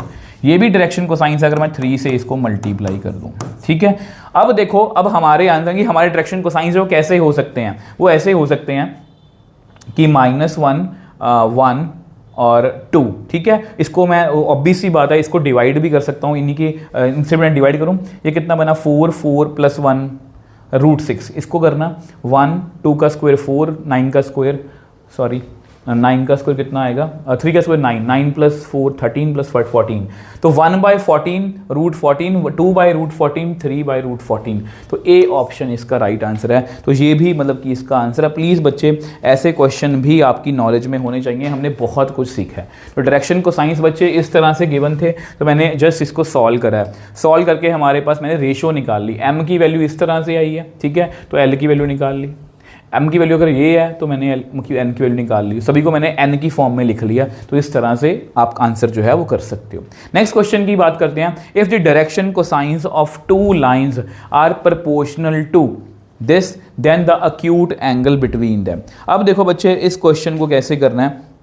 अब देखो, direction cosines of 2 lines are proportional to, हमारे जो डायरेक्शन कोसाइंस हैं वो इनके प्रोपोर्शनल हैं, हमारे जो डायरेक्शन कोसाइंस हैं वो इनके प्रोपोर्शनल है, then the acute angle between them, ठीक है। अब यानी कि बच्चे ये एक वेक्टर है, यानी कि इसको मैं लिख सकता हूँ, ये डायरेक्शन रेशियोज हैं, ये डायरेक्शन रेशियोज ऑफ लाइन 1 है। इसको कैसे लिखता हूँ 2 3 एंड -6, ठीक है। डायरेक्शन रेशियोज ऑफ लाइन 2 मैं क्या लिख सकता हूँ 3 -4 एंड 5। उनका एंगल पूछा है ना उन्होंने, एंगल कैसे निकलेगा cos θ = यहाँ पे ऐसा करो, इसको नाम दे दो A1 A2, ठीक है, नाम दे दो इस तरह से। यहाँ पर हम लिखेंगे ताकि मैं फॉर्मूला लिख पाऊँ A1.A2 divide by A1 modulus A2 modulus, ठीक है। अब यहाँ पर इनकी डॉट कितनी है कि 2 3 6 3 4 -12 -30, ठीक है। अक्यूट एंगल पूछा है इसलिए मॉडुलस का साइन लगा रहा हूँ, ठीक है। और नीचे कितना आएगा, नीचे आएगा ऑब्वियस सी बात है, इसका स्क्वायर कितना आएगा 4 9 और 36, यहाँ पर कितना आएगा 9 16 और 25। ऊपर कितना बना बच्चे -6 माइनस के 36, कितना बना -36, फिर उसका मॉड है। नीचे कितना आएगा ये बन गया 49 मतलब 7, ये कितना बन गया 25 √50। हमारा कुछ ऐसा आंसर है, ओके। अभी तक आंसर तो नहीं आया ऐसा, तो इसको कैसे करना है cos θ = इसको लिखो 36, इसको लिखो 7, इसको क्या लिखोगे 5 √2 लिख लो 5 √2। अभी हमारा आंसर बच्चे मैच नहीं कर रहा है ना, इसको कैसे करना है, तो ऐसा करो, इसको रैशनलाइज करना, इसको अगर रैशनलाइज करें आप 35 आएगा, इसको रैशनलाइज करो तो कितना आया 36 √2 35 × 2, यहाँ पर 18 आ गया, तो cos θ = 18 √2 / 35। देखो कोई है, यस ये बी ऑप्शन इसका राइट आंसर है। मतलब इस तरह से आपको आंसर जो है बच्चे वो बनाने आने चाहिए। तो नेक्स्ट क्वेश्चन की बात करते हैं। नेक्स्ट क्वेश्चन देखो बच्चे, 9th क्वेश्चन है, direction ratios of two lines A B C and are mutually perpendicular parallel. देखो बच्चे ये तो ऑप्शन बिल्कुल भी नहीं है, ठीक है। पैरेलल और म्यूचुअली परपेंडिकुलर हो सकते हैं। तो देखो परपेंडिकुलर कब होते हैं, जब उनकी डॉट जीरो होगी। अब एक ही डॉट अगर मैं इससे करूंगा तो कुछ बात नहीं बन रही, बट अगर मैं इनकी रेशो निकालने की कोशिश करूं, अगर मैं a बाय 1/BC निकाल लूं, ठीक है, इधर मैं b अपॉन 1/CA निकाल लूं, इधर मैं c अपॉन 1/AB निकाल लूं, ये कितना बनेगा, ये बनेगा ABC अपॉन 1। ये कितना बनेगा, ABC अपॉन 1। ये कितना बनेगा, ABC अपॉन 1। इसका मतलब सभी बराबर हैं, रेशियो बराबर है, तो वेक्टर्स क्या, लाइंस क्या होंगी बच्चे, पैरेलल होंगी। तो इस तरह से ये क्वेश्चन भी हमारा जो है वो सॉल्व हो गया। 10th क्वेश्चन की बात करते हैं। इफ द लाइन, बहुत ज़्यादा अच्छा क्वेश्चन है। देखो बच्चे, लाइन ये दी हुई है, P हमें दिया हुआ 2Q R और is equal to 3R, makes an angle theta with positive direction of Y axis, then cos 2 theta की बच्चे वैल्यू पूछी है उन्होंने, cos 2 थीटा की वैल्यू पूछी है। सबसे पहले देखो नई चीज क्या है, ये क्वेश्चन हमने करे होंगे बट ये नया क्वेश्चन है। P is equal to 2Q है इज इक्वल टू 3R। आप इसको क्या करो, इसको K के बराबर रख लो।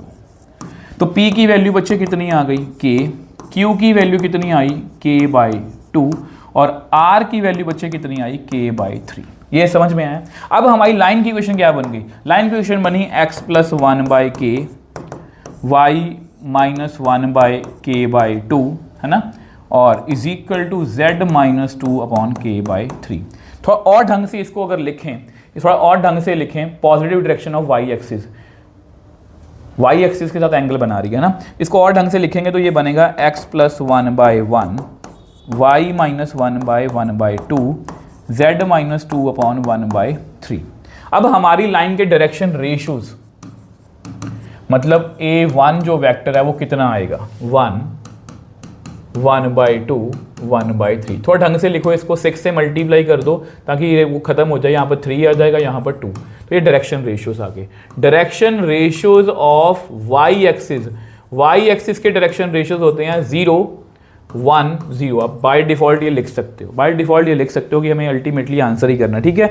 अब देखो, अब एंगल निकालना है, वो बोल रहे हैं makes an angle theta with positive direction of angle theta, ठीक है, cos theta is equal to, अब आपको पता है, इसको आप ऐसा करो, इसको आप A2 लिख लो, ये आप A2 लिख लो। तो फॉर्मूला फिर से वही है, A1.A2 डिवाइड बाय A1 का मॉडुलस A2 का मॉडुलस। ये कितना आएगा, 0 3 और 0। नीचे कितना आया बच्चे, 36 9 और 4 अंडर रूट, और यहाँ पर कितना आया, 1 आया, ठीक है। तो cos theta is equal to 3/7, है ना, 7 ही बनेगा ना। तो उन्होंने किसकी वैल्यू पूछी है, cos 2 थीटा, cos थीटा आ गया ना, cos 2 थीटा की वैल्यू पूछी है। अब देखो क्वेश्चन फिर से चेंज हो गया। अब हमें पता है 1 + cos 2 थीटा होता है 2 cos स्क्वायर थीटा। तो cos 2 थीटा की वैल्यू कितनी आएगी, 2 cos स्क्वायर थीटा -1। तो यहाँ पर आएगा 3/7 का स्क्वायर, 3/7 का स्क्वायर -1। तो कितना बन गया ये, 49 नीचे, 9 और 2 18 -49/49। इसमें से अगर 18 जाएंगे तो कितना आएगा, 31/49 -31/49। तो ए ऑप्शन जो है इसका राइट आंसर है। आई होप बच्चे ये आपको क्लियर है, बहुत ज़्यादा अच्छा क्वेश्चन है। ये भी एक नई चीज़ थी कि अगर ऐसे मतलब रेशियोज दी हों, मतलब डायरेक्शन रेशियोज इस तरह से दी हों तो कैसे करना। आई होप ये आपको क्लियर है बच्चे, ठीक है। नेक्स्ट क्वेश्चन 11th क्वेश्चन की बात करते हैं। ABC is a right angle triangle eight B। A दिया हुआ है, B दिया हुआ है, C दिया हुआ है, vertices of triangle, then what is the value of K। अब यहाँ पर ये देखो क्वेश्चन जो है, इसको आप किसी भी तरह से क्वेश्चन देखो, जैसे वो होता है ना बच्चे मैट्रिक्स डिटर्मिनेंट में कुछ क्वेश्चन ऐसे होते हैं जो डिटर्मिनेंट में पूछे गए हैं बट होते वो एक्चुअली मैट्रिसेस में है। सेम ये क्वेश्चन है। अब ये देखो बच्चे, ये राइट एंगल ट्रायंगल हमें दी हुई है जो B पर राइट एंगल है, B पर राइट एंगल है। इसमें कुछ बातें जो समझने वाली हैं, ठीक है। अब यहाँ पर उन्होंने ये बोला है कि are vertices of triangle and what is the value. Basically यहाँ पर वो ये बोलने की, देखो यहाँ पर ये क्वेश्चन ऐसे भी आ सकता था कि 2 लाइंस परपेंडिकुलर हैं तो K की वैल्यू बता दो, बट यहाँ पर उन्होंने क्वेश्चन पूछने का ढंग ही बदल लिया। एक मतलब K जो है वो लिख लिया उन्होंने, K A जो है वो इस तरह से लिखा है, B जो है मैं आपको गलतियां बताऊंगा, इसमें गलतियां क्या क्या हो सकती हैं, इस तरह से। ठीक है, अब देखो बच्चे, आपको मैंने इतना सिखाया था कि एंगल जो होता है ना बच्चे वेक्टर्स के बीच में, वो हमेशा टेल टेल में होता है। ऐसे नहीं हम बोल सकते कि यहां पर ये जो है ये एक एंगल है, ये जो है ये एक एंगल है, ये गलत है, मतलब ये वाला जो ये एंगल नहीं है, क्योंकि एंगल हमेशा टेल टेल में होता है, और टेल ये है, मतलब ये पिछला वाला और ये इसका पिछला वाला। तो अगर ए बी और ए सी है तो हमें क्या लिखना पड़ेगा, ए मतलब बी ए और बी सी। सबसे पहले हम लिखेंगे यहाँ पर बी ए, इसको बहुत ध्यान से समझना, बी ए लिखना है हमें। बी ए का मतलब क्या होता है, ए में से बी को माइनस करो, के में से 2 के गए तो यहाँ पर आएगा माइनस की, 1 में से 0 गया तो आ गया 1, -1 में से -2 गया तो -3। सेम वे से बी सी कैसे, तभी टेल टेल बनेगा इसका। सी में से बी को माइनस करो, 2 + 2k में से 2k गया तो यहाँ पर 2 आएगा बच्चे, k में से 0 गया तो यहाँ पर k आएगा, और 1 में से 2 गया तो यहाँ पर -1 आएगा। अब हमें इनके बीच में एंगल फाइंड करना है, तो एंगल फाइंड करने के लिए आपको पता है cos थीटा वो परपेंडिकुलर है ना, सॉरी परपेंडिकुलर है ना vectors, then what is the right angle triangle है। इसका मतलब A B dot B C बच्चे कितना होगा, 0। इसकी डॉट करो, -2k + k + 3 = 0, -k + 3 = 0, k बच्चे कितना आ गया, 3। तो यहाँ पर डी ऑप्शन इसका राइट आंसर है। ठीक है, डी ऑप्शन बहुत ही ज़्यादा अच्छा क्वेश्चन है बच्चे। देखो डायरेक्टली वो आपको क्वेश्चन पूछ सकते हैं कि लाइंस जो हैं परपेंडिकुलर हैं, उनके बीच में एंगल पता कर लो, या 90 पर है तो के की वैल्यू बता दो, या ऐसा कुछ भी। यहाँ पर क्वेश्चन घुमा के पूछा है। कई बार बच्चे गलती करते हैं कि वो जो है ए बी लिखते हैं, यहाँ पर बी सी निकाले, ऐसे कुछ भी कर लेते हैं। हो सकता है कि आपकी वैल्यू -3 आ जाए, तो इन बातों का आपको ध्यान रखना है। ठीक है, नेक्स्ट 12th क्वेश्चन की बात करते हैं। If a line in 3 dimensional makes an angle alpha beta and gamma with the positive direction of coordinate axis, then what is the, ये बहुत अच्छा क्वेश्चन है। ये क्वेश्चन भी जो है डिजर्व करता है पेपर में आने के लिए। अब आपको पता है कि हमारी लाइन जो है वो अल्फा बीटा और गामा एंगल बना रही है। हमें कुछ फॉर्मूलास पता है, जैसे cos square alpha cos square beta + cos square gamma 1 होता है। यहाँ पर इसकी वैल्यू पूछी है, हमें एक फॉर्मूला पता है ट्रिग्नोमेट्री का, we know cos alpha + beta, cos alpha - beta का एक फॉर्मूला होता है cos square alpha - sin square beta. तो ये बच्चे एक फॉर्मूला है, तो ये बच्चे हमारा एक फॉर्मूला है जिसको आपको याद रखना है। ठीक है, अब आपको पता है कि हमें जो वैल्यूज पता है, ठीक है, cos स्क्वायर अल्फा, इसको मैं लिख सकता हूँ cos स्क्वायर बीटा, क्योंकि मुझे पता है cos square alpha -1 + cos square beta. तो cos square alpha + cos square beta -1, यहाँ पर पहुँच गए। अब अपने आंसर की तरफ देखा तो मुझे इतना पता लग गया कि मेरा आंसर गामा में आ रहा है। ठीक है, अब आपको ये भी पता है, अब वही नो हमें पता है कि cos square alpha + cos square beta + cos square gamma 1 होता है। तो cos स्क्वायर गामा की वैल्यू कितनी हुई, 1 - या ऐसा करो आप cos स्क्वायर अल्फा, यस, तो यहाँ पर आप फिल करो cos square alpha + cos square beta -1 = -cos square gamma. तो ये बिल्कुल सेम है, इसका आंसर कितना आया, -cos स्क्वायर गामा। तो यस, ये हमारी ऑप्शंस में भी है, तो बी ऑप्शन जो है इसका राइट आंसर है। और ये अच्छा क्वेश्चन है, मतलब ऐसे क्वेश्चन अगर आप करोगे ना तो आपको ऑब्वियस सी बात, अगर ऐसा क्वेश्चन आएगा तो आप नेक्स्ट टाइम करके आओगे। ठीक है बच्चे, अगर हम देखो नेक्स्ट क्वेश्चन की बात करें, बहुत ही ज़्यादा अच्छा क्वेश्चन है। If the line L is the line with directions ratios, L की डायरेक्शन रेशियोज गिवन है and passing through this, then what are the coordinates of the points on L whose distance from, देखो यहाँ पर ना इसको, ये question बहुत easy है, जब मैं आपको समझाऊंगा ना बहुत इजी है, बट ये इस क्वेश्चन में क्या समझ सीखना है कि क्वेश्चन को जानबूझ के उलझाने की कोशिश करेंगे, स्टेप बाय स्टेप बात करेंगे। देखो यहाँ पर एक लाइन है बच्चे, यहाँ पर एक लाइन है जिसके डायरेक्शन रेशियोज बच्चे कितने हैं। अगर मैं लाइन की बात करूँ तो वो किस पॉइंट से पास कर रही है, x - 1 / 3 y + 1, ये -++1 बन जाएगा, डिवाइड बाय -2 z - 1 / 6, ये आपकी लाइन है। अब हमें what are the coordinates of the points on L, इस लाइन के ऊपर जो पॉइंट है L, मतलब इस लाइन के ऊपर जो पॉइंट है उसका डिस्टेंस इस पॉइंट से कितना है, 2। अब हमें बेसिकली क्या करना है, इस लाइन के ऊपर कोई पॉइंट लेना है, मान लो वो M है, कितना आएगा 3λ + 1 -2 लैम्डा -1 6 लैम्डा +1। तो ये एनी पॉइंट ऑन लाइन आ गया। अब ये देखो what are the coordinates of the points on L, ये पॉइंट आ गया।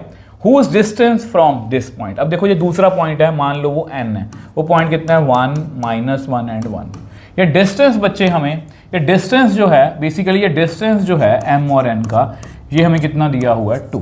अब दो पॉइंट्स के बीच में डिस्टेंस कैसे निकालते हैं आपको पता है, 3 लैम्डा +1 -1 उसका स्क्वायर, -2 लैम्डा -1 +1 उसका स्क्वायर, 6 लैम्डा +1 -1 उसका square under root is equal to 2। तो ये आपस में कट गया, ये भी आपस में कट गया, ये भी आपस में कट गया। तो ये बना 9 लैम्डा स्क्वायर, ये बना 4 लैम्डा स्क्वायर, ये बना 36 lambda square under root is equal to 2। कितना बन गया 49 lambda square under root is equal to 2। तो 7 लैम्डा, यहाँ आप ऐसा करो, स्क्वायरिंग बोथ साइड्स भी करोगे तो यहाँ पर आप ये लिख सकते हो 7 लैम्डा, यहाँ इसको ऐसा कर लो, स्क्वायरिंग बोथ साइड्स करेंगे तो इस तरह से आया, ठीक है। तो यहाँ पर हम ये लिख पाएंगे इस बेसिकली इसको lambda square is equal to 2/7 का होल स्क्वायर। तो बेसिकली यहाँ पर लैम्डा की दो वैल्यूज़ आई ±2/7, ठीक है। लैम्डा की दो वैल्यूज़ आई ±2/7। तो यानी कि हमें ऑब्वियस सी बात है इसमें 2/7 फिल करना पड़ेगा, -2/7 फिल करना पड़ेगा। अब देखो बच्चे ये दो वैल्यूज़ आ गई हैं, तो मैं आपको सजेस्ट करूँगा कि किसी भी, देखो पूरे पॉइंट्स फिल करने का कोई फ़ायदा नहीं है, आप इसमें किसी में वैल्यू फिल कर लो, वो किसी ना किसी से मैच हो जाएगा। बट फिर भी हमें सॉल्व करना, वो कर देता हूँ। एम की वैल्यू है आपकी 3 लैम्डा +1 -2 लैम्डा -1 -2 लैम्डा -1 6 लैम्डा +1, ठीक है। अब यहाँ पर सबसे पहले आप लैम्डा की वैल्यू जो है वो 2/7 फिल करो, तो ये कितना बनेगा, तो m जो है वो कितना बनेगा, m बनेगा 3 × 2/7 +1 -2 × 2/7 +1 6 × 2/7 +1। तो यहाँ बेसिकली कितना आ गया, ये आ गया जी 3 2 6 7 और 6 13/7, ये बन गया 7, सॉरी -1 है यहाँ पर, तो -7 -4 -11/7, तो 7 19/7, ठीक है। सेम वे से अगर लैम्डा को मैं -2/7 फिल करूँ तो मेरे पास आएगा -2/7। यहीं से आपको एक आइडिया मिल जाएगा कि यस मेरा आंसर जो है वो इसके आसपास है। मैं जस्ट एक बार क्वेश्चन जो है वो कंप्लीट कर रहा हूँ, ठीक है, आपको आइडिया मिल जाएगा।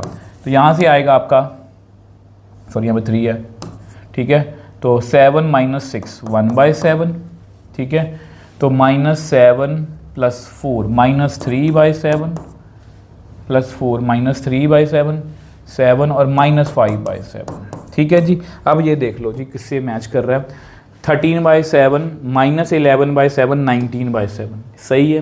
1/7 -1/7 -3/7 -5/, तो डी ऑप्शन जो है बच्चे इसका राइट आंसर है, डी ऑप्शन, ठीक है। बहुत ही ज़्यादा अच्छा क्वेश्चन था बच्चे, प्लीज़ ऐसे क्वेश्चन आपको अपनी प्रैक्टिस में रखने हैं, ठीक है। तो नेक्स्ट क्वेश्चन 14th क्वेश्चन की बात करते हैं। LMNR की direction cosines of the line, then what is the value of L⁴ M⁴ N⁴। देखो सबसे पहले लाइन को अच्छे ढंग से लिखो, x - 1 = 2y + 3 = 1 - z। इसको ढंग से लिखो जी, इसको ढंग से लिखूंगा तो मैं ऐसे लिखूंगा, ठीक है, y - 3/1/2, स्टैंडर्ड फॉर्म में हमें लिखना है इसको, इसमें से माइनस कॉमन ले लो, उसको नीचे लिख दो इस तरह से। अब आपको पता है डायरेक्शन रेशियोज बच्चे हमारे कितने आ गए, डायरेक्शन रेशियोज आए 1 1/2 -1। मैं हमेशा बच्चों को बोलता हूँ कि ये जो 1/, होता है फ्रैक्शन होता है, इसको अवॉइड करो, 2 से मल्टीप्लाई कर लो। तो ये डायरेक्शन रेशियोज हैं। तो डायरेक्शन को साइंस के लिए क्या करेंगे, 2 का स्क्वायर 1 का स्क्वायर और -2 का स्क्वायर निकाल लो, तो 4 4 8 और 9, ठीक है, तो कितना बन गया 3।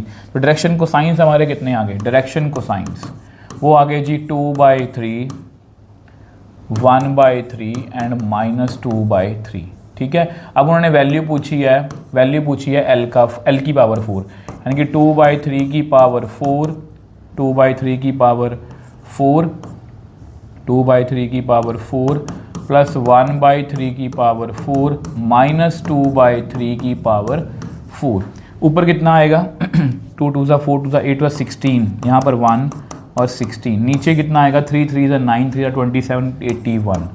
तो मेरे पास आया बच्चे 33/81। ठीक है, 33 इसको कट करें, अभी आंसर तो मैच नहीं कर रहा, 11 और 27 है ना, तो 11/27। तो यस, बी ऑप्शन इसका राइट आंसर है। तो अच्छा क्वेश्चन था बच्चे, ये पेपर में आने के लिए डिजर्व करता है। आ जाओ जी नेक्स्ट क्वेश्चन की बात करते हैं। नेक्स्ट क्वेश्चन 15th क्वेश्चन की बात करते हैं। हम देखो 15th क्वेश्चन में क्या है, 15th क्वेश्चन में लिखा हुआ है इफ अ पॉइंट आर जो है वो lies on the line segment then the distance of R from the origin. अब ये भी अच्छा क्वेश्चन है बच्चे। यहाँ पर अगर क्वेश्चन को समझने की कोशिश करें तो यहाँ पर एक लाइन सेगमेंट है 2 -3 और 4, आर पॉइंट उस पर लाई कर रहा है 4 y एंड z, और यहाँ पर Q पॉइंट कितना दिया हुआ है 8 0 और 10। अब ऑब्वियसली बात है, अगर बच्चे मुझे R का डिस्टेंस ओरिजिन से निकालना है तो पहले मुझे R पॉइंट के बारे में पता होना चाहिए। ठीक है, अब यहाँ पर वैसे अब देखा जाए तो अब डिस्टेंस फॉर्मूला नहीं लगेगा, क्योंकि यहाँ पर हमें M भी निकालना पड़ेगा। आप क्या करो बच्चे, आप यहाँ पर थोड़ा सोच के करना पड़ेगा, PR निकाल लो। PR कितना आएगा, PR आएगा 4 में से 2 गए 2, y में से 3 गए y + 3, z में से 4 गया z - 4। सेम वे से आर क्यू निकालो, 8 में से 4 गए 4, यहाँ पर -y 10 - z, ये इतना आ गया। ठीक है, अब आपको पता है बच्चे ये पॉइंट्स जो हम क्या बोल लेंगे, P R and R Q are collinear. बच्चे ये कोलिनियर है, अगर ये कोलिनियर है बच्चे तो इनकी रेशो क्या होगी, सेम होगी। तो हम यहाँ पर क्या लिखेंगे, 2/4 is equal to y + 3/-y is equal to z - 4/10 - z। अब इसको कंपेयर करो, 2/4 y + 3/-y, तो -2y 4y + 12, तो कितना आ गया -6y इज इक्वल टू 12। तो y बच्चे कितना आ गया -2। सेम वे से उसको भी निकाल लो, 2/4 is equal to z - 4 10 - z, कितना आया 20 - 2z 4z - 16, तो माइनस के 6z उधर चला जाएगा तो कितना आएगा -36, तो z कितना आ गया बच्चे 6। ठीक है जी, अब r पॉइंट हमारा कितना आ गया 4, y की वैल्यू है, r पॉइंट कितना आ गया 4, y की वैल्यू है आपकी -2 एंड 6, z की वैल्यू। अब इसका डिस्टेंस मुझे ओरिजिन से निकालना है। ठीक है, डिस्टेंस जो है वो ओरिजिन से निकालना, और आपको पता है ओरिजिन से डिस्टेंस निकालना बहुत ही इजी होता है। तो 4 का स्क्वायर -2 का स्क्वायर और 6 का स्क्वायर, तो ये बनेगा 16 + 4 + 36, तो ये बेसिकली बन गया √56। देखो हमारी ऑप्शन में कुछ ऐसा है, रूट ओके। थोड़ा सॉल्व कर लेते हैं इसको आप लिख सकते हो 2 × 28 है ना, 7 4 कुछ ऐसा बनेगा। तो यहाँ से 2 बाहर आ गया, तो 2√14 बच्चे आएगा। तो ए ऑप्शन इसका राइट आंसर है, ए ऑप्शन बच्चे इसका राइट आंसर है। आई होप ये आपको क्लियर है। ठीक है, आ जाओ नेक्स्ट क्वेश्चन पर। 16th क्वेश्चन की बात करते हैं। What is the equation of straight line passing through ABC? बहुत ही आसान क्वेश्चन है, पैरेलल टू Z एक्सिस। बच्चे अब देखो हमारी लाइन जो है वो इस पॉइंट में से पास कर रही है, तो इसको तो मैं ऐसे ही लिखूंगा। अब पैरेलल टू Z एक्सिस मतलब पैरेलल वेक्टर हमारा Z एक्सिस है, Z एक्सिस में डायरेक्शन रेशियोज कितने होते हैं 0 0 1। अब देख लो कौन सी ऑप्शन है, तो बी ऑप्शन इसका राइट आंसर है। ठीक है, बी ऑप्शन इसका राइट आंसर है। आ जाओ जी नेक्स्ट क्वेश्चन पर। 17th क्वेश्चन की बात करते हैं। द लाइन इंटरसेक्ट, अब ये नया क्वेश्चन है बच्चे, बिल्कुल ही नया क्वेश्चन है, तो बिल्कुल इसको ध्यान से करेंगे हम। यहाँ पर लिखा हुआ कि लाइन जो है ना बच्चे इंटरसेक्ट कर रही है कर्व के साथ, z = 0 इफ c = 2। तो यहाँ पर सबसे पहले बच्चे पता क्या करना पड़ेगा, अब लाइन इंटरसेक्ट कर रही है तो हमें कोई देखो किसी पॉइंट पर इंटरसेक्ट कर रही होगी, तो सबसे पहले हमें एनी पॉइंट ऑन लाइन, तो इसको यूज़ करना पड़ेगा। देखो यहाँ पर क्या लिखेंगे, x - 2/3 y + 1/2 z - 1/-1 is equal to lambda. तो मेरे पास कितना आएगा 3 lambda + 2 2 lambda - 1 minus lambda plus 1। अब यहाँ पर लिखा हुआ है z जो है उसका intersect the curve z is equal to 0। यहाँ पर आप लिखो, यहाँ बच्चे आप लिखो since z is equal to 0 therefore minus lambda plus 1 is equal to 0। तो लैम्डा की वैल्यू 1 आ गई। अगर बच्चे लैम्डा की वैल्यू 1 आ गई है ना, तो हमारा m पॉइंट जो है वो कैसा आया, m पॉइंट कैसा आया, वो बन गया जी 3 into 1 plus 2, 2 into 1 minus 1 and 0। तो m पॉइंट बन गया 5, 2 माइनस 1 1 0। अब ये पॉइंट जो है, ये पॉइंट जो है आल्सो, ये पॉइंट जो है आल्सो m, यहाँ पर लिख लो m also lies on X Y is equal to C square. X की वैल्यू यहाँ पर 5 है, y की वैल्यू 1 है, तो सी स्क्वायर। तो c कितना बच्चे आ गया यहाँ पर प्लस माइनस √5। अब देखो यस सी ऑप्शन बहुत ही ज़्यादा, देखो अभी आपको लग रहा होगा कि ईजी है, बट कई बार पेपर में हम दिमाग में ऐसी बातें नहीं आती, तो इसलिए ऐसे क्वेश्चंस को आपको रखना है कि हमें ऐसे क्वेश्चन देखने हैं। जितने डिफरेंट वैराइटीज़ ऑफ क्वेश्चन देखोगे उतना आपको कॉन्फिडेंस बनेगा कि यस मैं क्वेश्चंस जो है वो कर सकता हूँ। A B C is the image of the point in the line then a plus B plus C. बहुत अच्छा क्वेश्चन है बच्चे, जो मैंने आपको बताया भी था कि ये मान लो एक पॉइंट है, is the image of the point, A B C is the image of the point. यहाँ पॉइंट है 1 2 -3। ये सारा क्वेश्चन हम ऑलरेडी कर चुके हैं बेसिक में, ठीक है। ये मान लो P है, ये मान लो P डैश है, उसकी इमेज है ए बी सी, ठीक है। अब यहाँ पर बच्चे एक लाइन है, ये लाइन मिरर एक्ट कर रही है, कितनी है x plus 1/2 y minus 3/-2 z/-1। आपको पता है यहाँ पर पॉइंट कितना होगा m, यही हमारा मेन है। तो हमें बेसिकली क्या करना है, पूरा क्वेश्चन सॉल्व करना है एनी पॉइंट ऑन लाइन। तो m कितना आएगा, m बच्चे आएगा 2 लैम्डा माइनस 1। पूरा प्रोसीजर हम सीख चुके हैं माइनस लैम्डा। हम क्या करेंगे, डायरेक्शन रेशियोज ऑफ PM कैसे आएगा, 2 लैम्डा -1 तो 2 लैम्डा -2 लैम्डा प्लस 3 -2 तो -2 लैम्डा प्लस 1, ठीक है, माइनस लैम्डा प्लस 3। इस तरह से देखो मैं सही लिखा है 2 लैम्डा माइनस, यस बिल्कुल सही है बच्चे, ठीक है। अब आपको पता है कि PM is perpendicular to line, तो अब इनके डायरेक्शन रेशियोज की प्रोडक्ट कितनी होगी 0। तो यहाँ पर डायरेक्शन रेशियो है 2 को करेंगे 2 लैम्डा -2 के साथ, यहाँ पर है -2 को मल्टीप्लाई करेंगे -2 लैम्डा प्लस 1 के साथ, ठीक है, प्लस 1। यहाँ पर कितना है -1, इसको करेंगे माइनस लैम्डा प्लस 3 के साथ, कितना आएगा 0, कि वैक्टर्स क्या हैं परपेंडिकुलर। तो 4 लैम्डा -4, 4 लैम्डा -2 प्लस लैम्डा -3, कितना आ गया 9 लैम्डा, 4 -2 -6 -9। तो यहाँ से बच्चे लैम्डा की वैल्यू कितनी आ गई 1।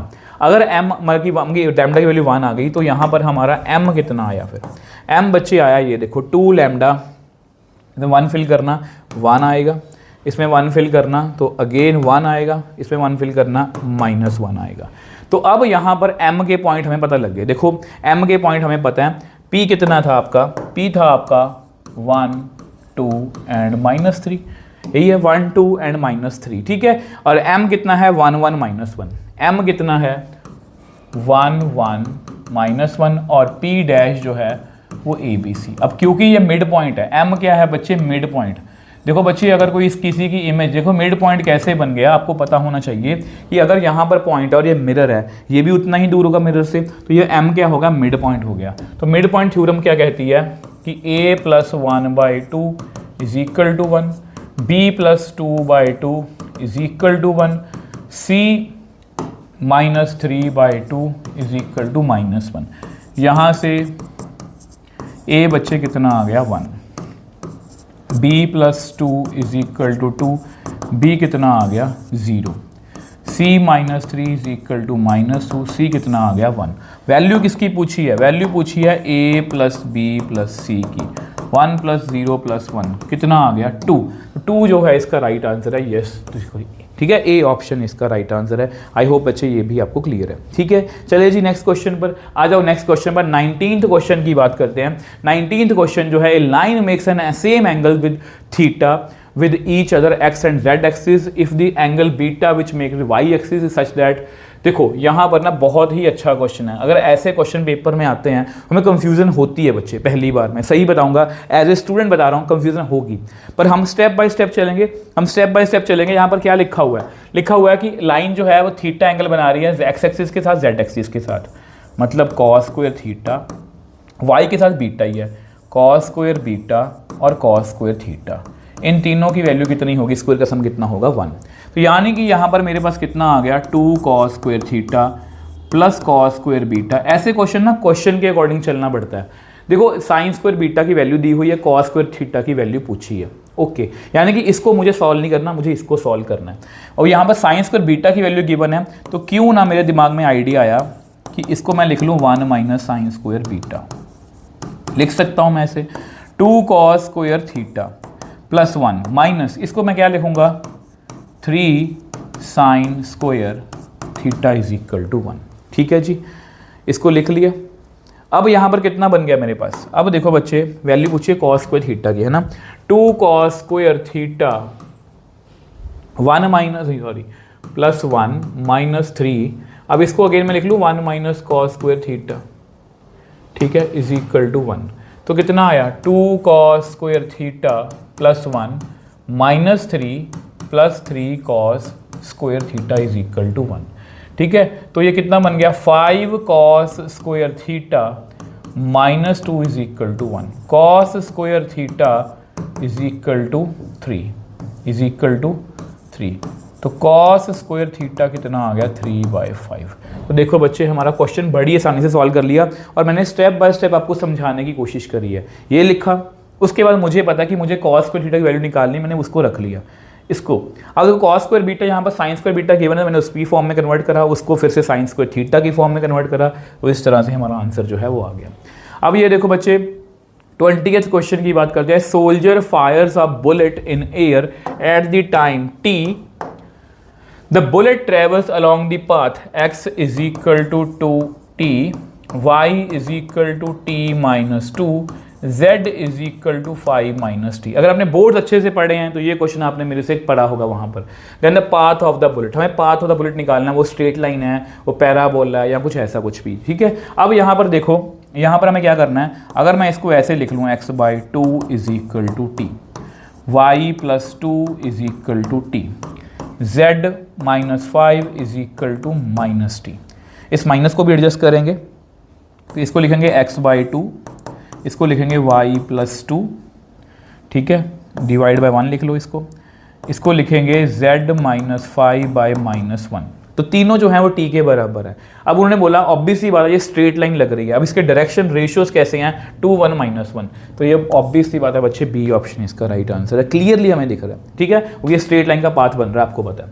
नेक्स्ट क्वेश्चन देखो बच्चे, अब ये देखो CUT का क्वेश्चन है, मई 22 2023 का क्वेश्चन है। ठीक है, shortest distance between the lines कितना दिया हुआ है, √35/6, तो value of A can be. तो शॉर्टेस्ट डिस्टेंस वाला बच्चे क्वेश्चन आ गया। ठीक है, अब इसको कैसे करना है, यहाँ पर देखो बच्चे, अगर मैं देखूँ कि हमारा A1 कितना है, डायरेक्टली वही शॉर्टकट में चलेंगे। A1 है आपका A2 और -1, ये क्लियर हो गया आपको। सेम वे से M1 भी चेक करो, M1 कितना है अपना, M1 है 2 -1 एंड 1।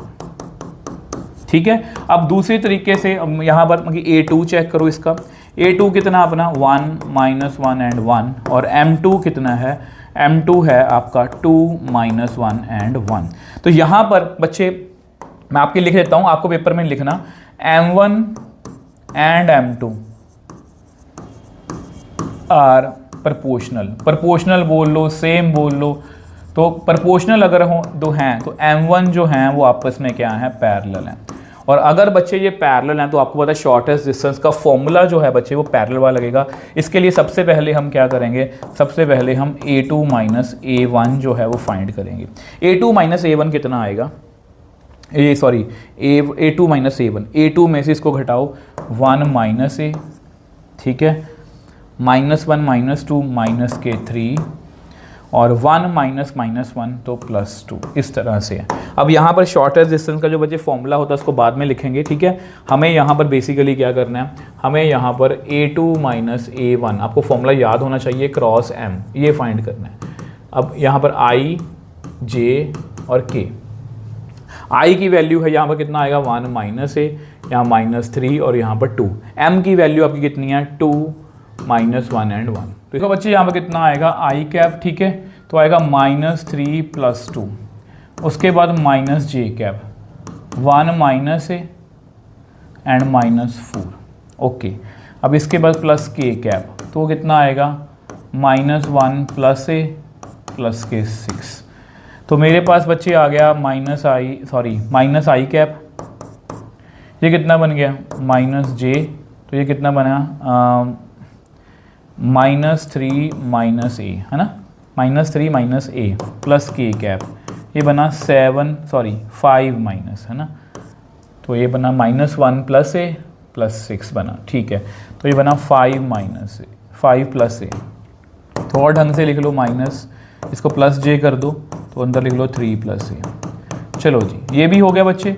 अब आपको शॉर्टर डिस्टेंस का फॉर्मूला याद है ना, आपको पता है यहाँ पर हमें मैग्नीट्यूड भी निकालना पड़ेगा, m का मैग्नीट्यूड भी निकाल दो, 2 का स्क्वायर 4, 1 का स्क्वायर 1, -1 का स्क्वायर 1, ठीक है, तो ये बच्चे कितना बनेगा √6। अब नेक्स्ट पेज पे बच्चे मैंने शॉर्टर डिस्टेंस का फॉर्मूला लिख रखा है। अब यहाँ पर सारी वैल्यूज़ को फिल करते हैं। जैसे आप यहाँ पर फिल करोगे -i, देखो ऑब्वियस सी बात है, इसकी वैल्यू -i + j, यहाँ पर है 3 + a + k, यहाँ पर है 5 + a, यही है कुछ, है ना, -i, यस, ठीक है। अब यहाँ पर ऑब्वियस सी बात है, मॉडुलस है, नीचे का मॉडुलस हमें पता है √6 है, और इस शॉर्टर डिस्टेंस हमें दिया हुआ है √35/√6। अब चेक कर लो, √35/√6 दिया हुआ है, ठीक है। अब ये आपस में बच्चे कट गया। अब ये मॉडुलस कैसे होगा, आपको पता है वेक्टर का मॉडुलस हम कैसे निकालते हैं, -1 का स्क्वायर, 3 + a का स्क्वायर और 5 + a का होल स्क्वायर √। दोनों तरफ स्क्वायरिंग करोगे तो कट जाएगा 1, ये 9 + a square + 6a, 25 + a square + 10a। तो यहाँ पर कितना बना 35 = 2a स्क्वायर, 6a और 10a 16a, 25 और 10, तो ओके 35, ये अच्छी बात हो गई, ये आपस में कट गया। तो मेरे पास आया 2a स्क्वायर + 16a = 0। तो 2a कॉमन ले लो, अंदर आएगा a + 8, तो a की वैल्यू आई 0 और a की वैल्यू आई -8, यही पूछा है ना, a की वैल्यू 0 और -8। यहाँ पर देख लो a ऑप्शन इसका राइट आंसर है। तो अच्छा क्वेश्चन है बच्चे, और ये पेपर में आया हुआ, यहाँ से वो कॉन्फिडेंस मिलेगा कि यस ऐसे क्वेश्चन मुझे आते हैं और ऐसे क्वेश्चन मैंने प्रैक्टिस करे हुए हैं, मतलब हम जो है सही डायरेक्शन में जा रहे हैं, ठीक है। नेक्स्ट क्वेश्चन की बात करते हैं, 22nd क्वेश्चन की बात करते हैं। यहाँ पर 22nd क्वेश्चन जो है, यहाँ पर लिखा हुआ है angle between 2 lines whose direction ratios are proportional to this is angle between 2 lines. तो देखो बेसिकली यहाँ पर डायरेक्शन रेशियोज गिवन है ना, तो यहाँ पर अगर मैं a1 वेक्टर इनको नाम दूँ, a1 जो है आपका वो कितना है, यहाँ ऐसा करो a1 मत लिखो यार, है ना, m1 हम लिखते हैं, m1 लिख लेते हैं, कितना है 1 1 -2। और अगर मैं m2 लिखूँ, m2 कितना आएगा √3 - 1, ये अजीब सा है थोड़ा सा, -√3 - 1 एंड -4, ठीक है। एंगल निकालने के लिए हम क्या करेंगे, एंगल निकालने के लिए आपको पता है formula m1 dot m2 divide by m1 का मॉडुलस m2 का मॉडुलस, ठीक है। इसकी डॉट पहले करते हैं, तो cos थीटा = डॉट पहले करेंगे तो कितना आएगा √3 - 1 -√3 - 1 + 8 होल डिवाइड बाय, इसका स्क्वायर करो 1 + 1 + 4, इसका भी स्क्वायर करना पड़ेगा, √3 - 1 का स्क्वायर, ये बन गया -√3 - 1 का स्क्वायर, और -4 का स्क्वायर कितना होगा 16 होगा, ठीक है। ये आपस में कट गया, तो 8 - 2 ऊपर कितना आया 6 आया, ऊपर बच्चे आया 6, नीचे आया √6। इसको सॉल्व करना पड़ेगा, √3 - 1 का स्क्वायर कितना होगा a स्क्वायर, कितना आएगा यहाँ पर, मैं यहीं पर कर देता हूँ, चलो 3 + 1 - 2 √3, ये बच्चे प्लस बनेगा, इसमें से माइनस कॉमन निकालो, बाहर आ जाएगा, तो ये बनेगा 3 + 1 + 2 √3 + 16, ठीक है। इसको सॉल्व करना पड़ेगा, ये भी आपस में कैंसिल आउट हो गया, तो 16 और 4 20, 20 और 4 24, ठीक है। तो मेरे पास बेसिकली कितना आया cos थीटा = 6/√6 इंटू 24। थोड़ा सॉल्व करें इसको। इसको लिख लें √6/24। ऑब्वियसली बात है, ये ऊपर से कट गया, ठीक है। अब इसको एक ही अंडर रूट में लिखें 6/24, तो कितना बना 1/4 का अंडर रूट कितना बना 1/2। तो 1/2 कॉस आ रहा है। कॉस 1/2 कहाँ पर होता है? कॉस 1/2 होता है 60 पर, तो π/3। तो π/3 बच्चे इसका राइट आंसर है ए ऑप्शन, ठीक है। ए ऑप्शन इसका राइट आंसर है। आई होप ये आपको बच्चे क्लियर है। और ये क्वेश्चन कहाँ पर पूछा गया ये भी देखा करो, मई 16 2024, बहुत ही लेटेस्ट क्वेश्चन है, ठीक है। अब ये देखो फिर से मई 16 2024 उसी सेट का क्वेश्चन है ये। क्या पूछा है? Direction cosines of the line which is perpendicular to the lines with direction ratios. देखो ये क्वेश्चन है बहुत ही एडवांस लेवल का, बहुत ही एडवांस लेवल का। मैं इसलिए बोल रहा हूँ क्योंकि ना ये क्वेश्चन आप इसको लेंथी बना सकते हो, बट मैं आपको शॉर्टकट बताऊंगा।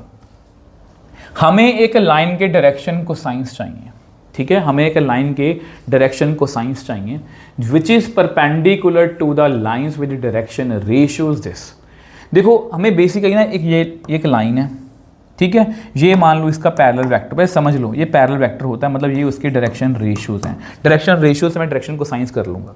अब हमारी लाइन जो है वो दो जनों के परपेंडिकुलर है। हमारी लाइन दोनों के परपेंडिकुलर है, इस लाइन के भी परपेंडिकुलर है, इस लाइन के भी परपेंडिकुलर है, ठीक है। विद डायरेक्शन, उनके भी डायरेक्शन रेशियोज गिवन है।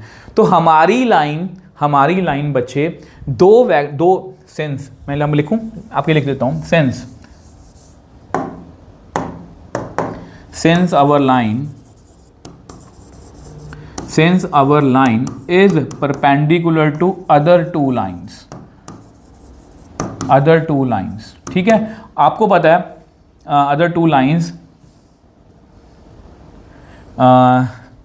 L1 and L2 with direction ratios, उनके मैं नाम दे देता हूँ, direction ratios M1 and M2। मतलब मैं वैसे लैंग्वेज आपको बता के दे रहा हूँ ताकि आपको पढ़ने में आसानी रहे।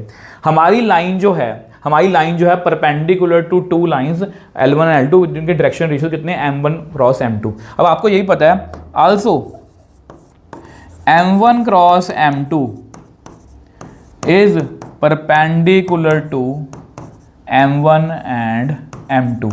तो यानी कि बच्चे अगर मैं ये देखो बच्चे लाइन भी परपेंडिकुलर है, ठीक है, दोनों के M1 क्रॉस M2 भी परपेंडिकुलर है दोनों लाइंस के, ठीक है। इसका मतलब अगर मैं यहाँ पर M1 क्रॉस M2 निकाल दूं,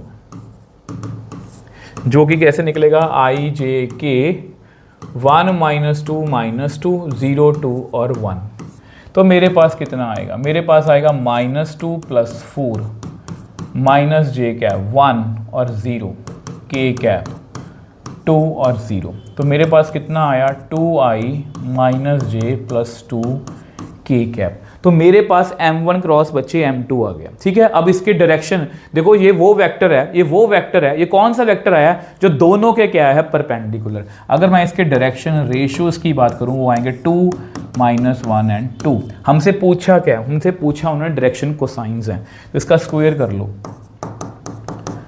तो मेरे को क्या मिल जाएगा बच्चे यहाँ पर √9 = 3।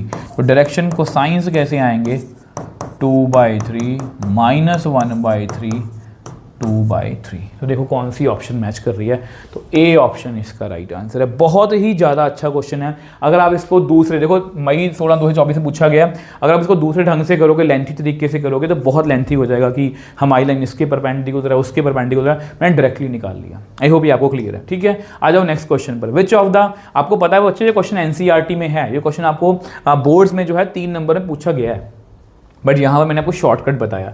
आ जाओ नेक्स्ट क्वेश्चन पर। Which of the followings can not be direction ratios. अब ये भी 24 का क्वेश्चन है बच्चे, can not be the direction ratios. अगर मैं इसके डायरेक्शन रेशियोज की बात करूँ तो बच्चे ये सही लिखा हुआ है, इसमें से माइनस कॉमन ले लो, इसका माइनस नीचे एडजस्ट करो, ये बिल्कुल सही लिखा हुआ है, ठीक है। तो डायरेक्शन रेशियोज बेसिकली हैं कितने 2 - 3 एंड -1। वो बोल रहे हैं कौन से डायरेक्शन रेशियोज नहीं हो सकते, तो मैं पॉसिबल लिख रहा हूँ। देखो यहाँ पर क्लियरली ये डायरेक्शन रेशियोज हैं। अगर मैं इसको माइनस से मल्टीप्लाई कर दूँ, ये भी डायरेक्शन रेशियोज हैं, ठीक है। अगर मैं इसको मैंने 3 से मल्टीप्लाई कर दूँ इसको, 6, 3 3 9 माइनस 3, तो ये भी डायरेक्शन रेशियोज हैं, ये कभी नहीं बनते बच्चे बनेंगे, तो सी ऑप्शन इसका राइट आंसर है। ठीक है, इस तरह से हमें क्वेश्चन करने हैं। कुछ क्वेश्चन छोटे भी हो सकते हैं लेंथ वाइज, कुछ क्वेश्चन बड़े भी हो सकते हैं, बट हमें सभी तरह के क्वेश्चन जो हैं वो कवर करने हैं। आई होप ये आपको क्लियर है। 25th क्वेश्चन की बात करते हैं। अब ये देखो जी, 2024 का क्वेश्चन है। क्या पूछा है? The equation of line passing through origin and parallel to this line where T is any parameter. अगर बच्चे मैं ऐसी इक्वेशन लिखूं जो ओरिजिन से पास कर रही है तो वो होगी, और इसके पैरेलल है, इसका पैरेलल वेक्टर उसी के, देखो ये हमारी लाइन है, ठीक है, लाइन 1 जो ओरिजिन से पास कर रही है, सोच के देखा करो, ये किसी और लाइन के क्या है, पैरेलल है। अब किसी और लाइन का पैरेलल वेक्टर कितना है, वो है 2i माइनस जे प्लस 7 के। तो अब भी सी बात, अगर ये नहीं होगी तो ये हमारी लाइन का पैरेलल वेक्टर है, तो इसलिए हमारी लाइन की इक्वेशन कितनी आएगी, x/2 y/-1 z/7। ये हमारी लाइन की इक्वेशन है। अब क्वेश्चन क्या पूछा है पहला, where T is x/2 y, ये बिल्कुल सही है, ए ऑप्शन यहाँ पर सही लग रहा है मेरे को। अगर ए ऑप्शन से ऑब्वियसली बात है सही, देखो यहाँ पर ये ऑप्शन तो गई, ठीक है। अब आगे चलें, अब आगे जो है M is any parameter, okay. देखो बच्चे यहाँ पर ना, वैसे मैं आपको बता दूँ ये कभी पॉसिबल ही नहीं है, x/3 y/4 ये गलत है, तो ई ऑप्शन बिल्कुल नहीं आएगी, ठीक है। अगर हम इसकी बात भी करें, ये भी कभी पॉसिबल नहीं है, ऐसी इक्वेशन बन ही नहीं सकती, ये भी गलत है, डी ऑप्शन भी गई यानी कि, ठीक है, डी ऑप्शन भी गई। तो यानी कि अगर मैं बी और सी को देखूँ, अगर बच्चे इसको मैं बच्चे कार्टेशियन फॉर्म में लिखने की कोशिश करूँ, यहाँ पर आएगा 0i 0j, मैं लिख देता हूँ 0i 0j 0k plus lambda या कुछ भी, यहाँ पर टी लगा लो, कुछ भी लगा लो, ठीक है, 2i माइनस जे प्लस 7k। तो यानी कि इसको मैं ऐसे लिख सकता हूँ, लैम्डा 2i माइनस जे प्लस 7k। तो ये कुछ मैच लग रही है मेरे को, इन्होंने मल्टीप्लाई किया हुआ 6 से। अगर मैं इसको 6 से मल्टीप्लाई कर दूँ कितना आएगा, 6 से 12i माइन 42k। तो बच्चे ये बिल्कुल सही है, ये बिल्कुल सही है, बी भी सही है यहाँ पर हमारा, ए और बी। सी की बात कर लेते हैं। ऑब्वियस सी बात है बच्चे, ये गलत है, यहाँ पर ये पैरेलल वेक्टर 0 0 0 नहीं हो सकता, तो यहाँ पर ए एंड बी ओनली, मतलब ए ऑप्शन जो है इसका राइट आंसर है, ए ऑप्शन इसका राइट आंसर है, ठीक है। अब देखो नेक्स्ट क्वेश्चन की बात करते हैं। नेक्स्ट क्वेश्चन फिर से देखो लेटेस्ट क्वेश्चन है 2025 का, मतलब लास्ट ईयर का, ठीक है। इससे पहले में जितने देखो बच्चे हमने स्टार्ट करा था, जहाँ पर बहुत सारे क्वेश्चन मैंने अपनी तरफ से करवाए हैं, बहुत एक्सपेक्टेड क्वेश्चन है, ये बीच में PYQs भी हैं, ठीक है। 25 का क्वेश्चन है, एंगल बिटवीन, देखो सब एंगल निकालना है, सबसे पहले लाइन को ढंग से लिखना पड़ेगा, इसको x/1/2 y/1/3 is equal to z/1, ठीक है। अब इसके डायरेक्शन रेशियोज बच्चे कितने आए, इसके डायरेक्शन रेशियोज आए 1/2 1/3 और 1। और जैसा कि बच्चे मैं आपको हमेशा बोलता हूँ कि डायरेक्शन रेशियो को फ्रैक्शन में मत लिखो, यहाँ पर 6 से मल्टीप्लाई करोगे, यहाँ पर आएगा 3 2 और 6, ठीक है। इसको m1 लिख लो। अगर मैं m2 की बात करूं, वो हैं direction ratios of x axis, वो आपको सभी को पता है, बाय डिफॉल्ट 1 0 0 ले लिया करो, 1 इसलिए कैलकुलेशन जल्दी हो जाएगी। हमें एंगल फाइंड करना है, एंगल का फॉर्मूला आपको पता है, cos theta is equal to m1 dot m2 divide by m1 modulus m2 modulus. कैसे करेंगे, कि डॉट करना 3, बाकी कितनी आएगी 0 और 0, नीचे m1 का मॉडुलस 9 4 एंड 36, इसका तो 1 ही आएगा, ठीक है। तो कितना बना बच्चे, 3 बाय ये कितना बना, √7 बन गया। तो cos theta is equal to 3/7, तो थीटा कितना आएगा, cos इनवर्स 3/7। तो देख लो बच्चे, बड़ी ही आसानी से हमने इस क्वेश्चन को कर लिया। आई होप ये आपको क्लियर है। 27th क्वेश्चन की बात करते हैं। देखो ये कहाँ पूछा गया है, 2025 मई में, ठीक है। अब यहाँ पर ये क्या बोला है, कंसीडर दी लाइन, ये लाइन आपकी, ठीक है। क्या क्या क्वेश्चन पूछे हैं, ए पॉइंट ऑन दी लाइन। अब आपको पता है आपका पॉइंट जो है बच्चे कितना है, 1 -2 एंड 4, 1 -2 एंड 4। ये देखो जी, ए का आंसर कितना है, 3rd। मैं वो ट्रिक भी बताऊंगा इसको जल्दी कैसे करना है। देखो ए का आंसर 3rd, मतलब इन दोनों ऑप्शन में से हमारा आंसर है, ठीक है, इन दोनों ऑप्शन में से हमारा आंसर है, कि ए का आंसर 3rd है। अब देखो बच्चे बी को चेक करने कोई फायदा नहीं, कुछ बच्चे चेक करें बी का चेक कर ले, कोई फायदा नहीं, 4 4 है। सी को चेक कर लो या डी को चेक कर लो। सी क्या है, डायरेक्शन कोसाइंस है, ठीक है। अब देखो बच्चे direction cosines of the line, आपको पता है डायरेक्शन रेशियोज कितने हैं, डायरेक्शन रेशियोज बच्चे कितने हैं, वो है -1 2 एंड -4। डायरेक्शन कोसाइंस के निकालने के लिए 1, 4 और 16, तो कितना बच्चे आएगा √21। तो डायरेक्शन कोसाइंस कितने आएंगे, डायरेक्शन कोसाइंस आएंगे -1/√21, 2/√21 माइनस, तो सी का आंसर जो है बच्चे फर्स्ट आएगा। सी का आंसर फर्स्ट जो है बच्चे इसमें है, तो सी ऑप्शन इसका राइट आंसर है। तो इस तरह से हमने बहुत ही आसानी से बच्चे इसको कर लिया। आई होप ये आपको क्लियर है। 28th क्वेश्चन की बात करते हैं, direction cosines of a line which makes equal angle with coordinate axis. CUET 2023 का क्वेश्चन है, इक्वल एंगल। अब आपको पता है इक्वल एंगल मतलब अल्फा, बीटा और गामा क्या है, सेम है, सबको थीटा मान लो। और अगर सभी थीटा हैं, आपको पता है cos square theta plus cos square theta is equal to 1। तो 3 cos square theta is equal to 1, cos square theta is equal to 1, cos theta is इसकी 1/3, cos theta is equal to plus minus 1/√3। तो उन्होंने पूछा क्या, with the angle coordinate axis is, direction cosines पूछे हैं, अब भी बड़े डायरेक्शन कोसाइंस हैं, तो सी ऑप्शन इसका राइट आंसर है। इस तरह से हमें करना। आई होप ये बच्चे आपको क्लियर है।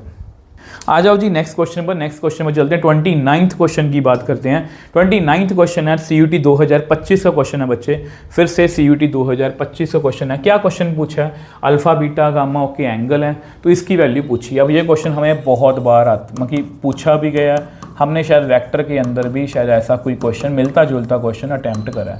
इसकी वैल्यू हमसे पूछी है, बट हमें पता है कि हमें इसकी वैल्यू पता है, cos square alpha, cos square beta, cos square gamma is equal to 1।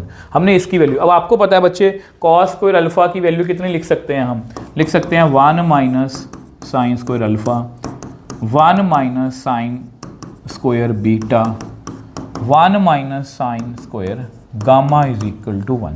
तो 3 आ गया, इसको लिखो minus sine square alpha, sine square beta, sign square gamma is equal to 1। इसको उधर ले जाओ, तो sine square alpha, sine square beta और साइन स्क्वायर गामा की वैल्यू कितनी बच्चे आएगी 2। तो बी ऑप्शन इसका राइट आंसर है। ठीक है, आई होप ये कुछ मुश्किल नहीं था, आपको अच्छे से क्लियर हो गया।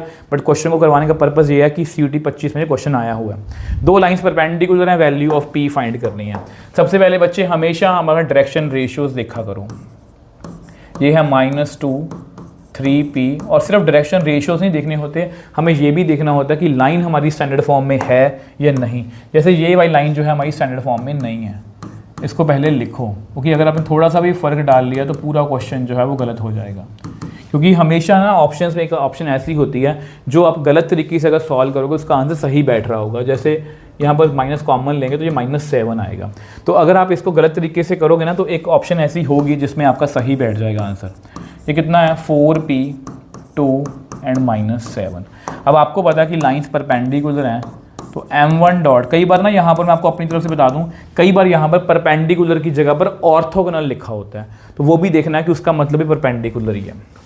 करो जी इसको, -8p 6p -28 is equal to 0, -2p is equal to +28। तो p कितना बच्चे आ गया -14। ठीक है, तो बी ए ऑप्शन इसका राइट आंसर है, ए ऑप्शन। ठीक है बच्चे, ठीक है। आ जाओ जी नेक्स्ट क्वेश्चन पर। नेक्स्ट क्वेश्चन चलते हैं, 31st क्वेश्चन की बात करते हैं। If each side of the cube is X then the angle between diagonals of cube. जो मैं आपको स्टार्टिंग से बोल रहा था कि सीयूटी में क्वेश्चन पूछा गया क्यूब्स वाला। ठीक है, सबसे पहले बच्चे आप क्या करो, अगर मैं यहाँ पर आपको क्यूब बना के दिखाऊँ, ये देखो बच्चे आपका क्यूब है। ठीक है, हमें पेपर में जस्ट एक आइडिया लेने के लिए बनाना है। तो यहाँ पर ना बेसिकली ये आपकी एक्सिस हैं, ये है आपकी, देखो इस तरह से, ये है आपकी वाई एक्सिस, ये है आपकी जेड एक्सिस और ये है आपकी एक्स एक्सिस। अब डायगोनल्स के बीच में हमें एंगल निकालना है, तो ऐसा करो यहाँ पर एक पॉइंट लो, आगे वाला मैं ग्रीन में लिख रहा हूँ। ठीक है, ये पॉइंट जो है ये कैसा होगा, अब साइड एक्स है उसकी, x, 0, कैसे, क्योंकि ये एक्स एक्सिस पर पॉइंट है। अब इसका सबसे पिछला पॉइंट ले लो, वो ब्लू में ले लो यहाँ पर। ठीक है, इसका नाम रख लो आप, इसका बच्चे आप नाम रखो a और इसका आप बच्चे नाम रखो b। ठीक है, अब ये पॉइंट जो है ये बेसिकली y और z एक्सिस में, इसका 0 होगा यहाँ पर x और x, कोई क्यूब है। ठीक है, तो ए बी पहले निकाल लो, यहाँ पर पहले ए बी बच्चे निकाल लो। ए बी मतलब कि डायगोनल कैसे बनेगा, वो बनेगा b माइनस ए। 0 में से x गया माइनस x में से 0 गया तो x और x, ये निकल गया। अब उसके बाद अब ऐसा करो फिर से ऐसा करो, ऐसा करते हैं जैसे ये पॉइंट जो है ये आगे है, ठीक है, इसका नाम C रख लो। ये पॉइंट कैसा होगा, इसमें x और y एक्सिस में है x और 0, ठीक है। यहाँ पर पीछे कोई पॉइंट रख लो, ये सबसे आगे, ये सबसे यहाँ पर है, ठीक है। तो ये पॉइंट जो है पीछे है, इसका नाम मान लो D है, तो z एक्सिस पर है, ये हुआ 0 0 x, ठीक है। तो सी डी वेक्टर मतलब सी डी डायगोनल कैसे निकलेगा, सबसे पहले ना बच्चे वही बात है, आपको डायगोनल्स पता होनी चाहिए। एक पॉइंट आगे, एक पॉइंट पीछे, और एक नीचे एक ऊपर, एक नीचे एक ऊपर, इस तरह से डायगोनल बनते हैं, ठीक है। कितना आएगा, डी में से ये गया माइनस एक्स और एक्स, ठीक है। अब इनके बीच में हमें क्या निकालना है, एंगल निकालना है। एंगल निकालने के लिए क्या करेंगे, cos theta is equal to A B dot C D, A B का मॉडुलस सी डी का modulus, cos theta is equal to X square minus X square, ठीक है। नीचे भी करो, नीचे मॉडुलस करना पड़ेगा, एक्स का स्क्वायर ये बेसिकली 3x स्क्वायर बनेगा, under root 3x square under root, ये कितना बना बच्चे, ये मेरे हिसाब से बना x स्क्वायर, ये बन गया root 3x square, 3x square ही बन गया, ये भी कट गया तो 1/3, तो cos theta is equal to 1/3, तो बी ऑप्शन इसका राइट आंसर है। देख लो, जैसा कि मैंने बोला था, अच्छा क्वेश्चन है, पेपर में ये क्वेश्चन आपको आ सकता है। आई होप ये भी आपको क्लियर है। 32nd क्वेश्चन की बात करते हैं। अब इस क्वेश्चन में देखो क्या लिखा हुआ है, angle between the lines is π/4। अब ये क्वेश्चन मैं पहले बता दूँ, ये लिख लो, डिजर्व करता है पेपर में आने के लिए, ठीक है। एंगल बिटवीन लाइंस लिखा हुआ है, सबसे पहले एंगल निकालना है तो m1 लिखो जी। m1 कितना है अपना, अल्फा -5 और बीटा, क्योंकि बाकी सब कुछ सही है, हमें ये स्टैंडर्ड फॉर्म देखा करो। अगर मैं m2 देखूं, m2 कितना है वो भी सही है, 1 1 0 एंड 1।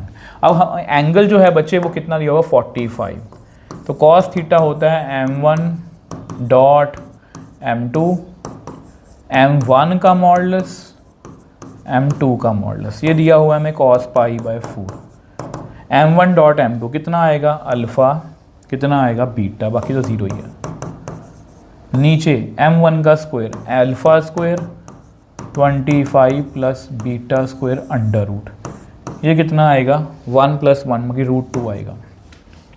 cos 45 कितना होता है, 1/√2, ऊपर है अल्फ़ा प्लस बीटा, नीचे है alpha square plus 25 plus beta square, ठीक है,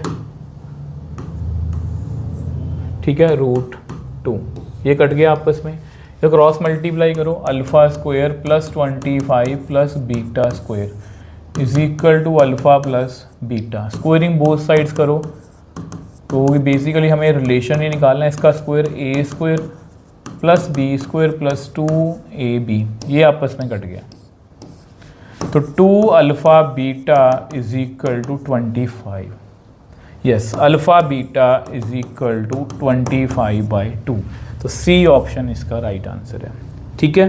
ठीक है बच्चे, आई होप ये आपको समझ में आया। नेक्स्ट क्वेश्चन की बात करते हैं। नेक्स्ट क्वेश्चन जो है शॉर्टेस्ट डिस्टेंस, देखो बच्चे ये क्वेश्चन ना, ये देखो CUT 2025 में ये क्वेश्चन मैंने इसलिए इंक्लूड करा है, और शॉर्टेस्ट डिस्टेंस का बच्चे हम क्वेश्चन कर चुके हैं, ठीक है। अब यहाँ पर अगर मैं A1 लिखूँ, इसका A1 कितना है, 1 2 और 3, और अगर मैं m1 लिखूं कितना है, 2 3 एंड 4, ठीक। अगर मैं यहाँ पर A2 लिखूं, A2 कितना है, 2 4 एंड 5, ठीक है। और अगर मैं m2 लिखूं वो है 4 6 और 8। अगर आप यहाँ पर देखोगे m1 जो है, sorry m2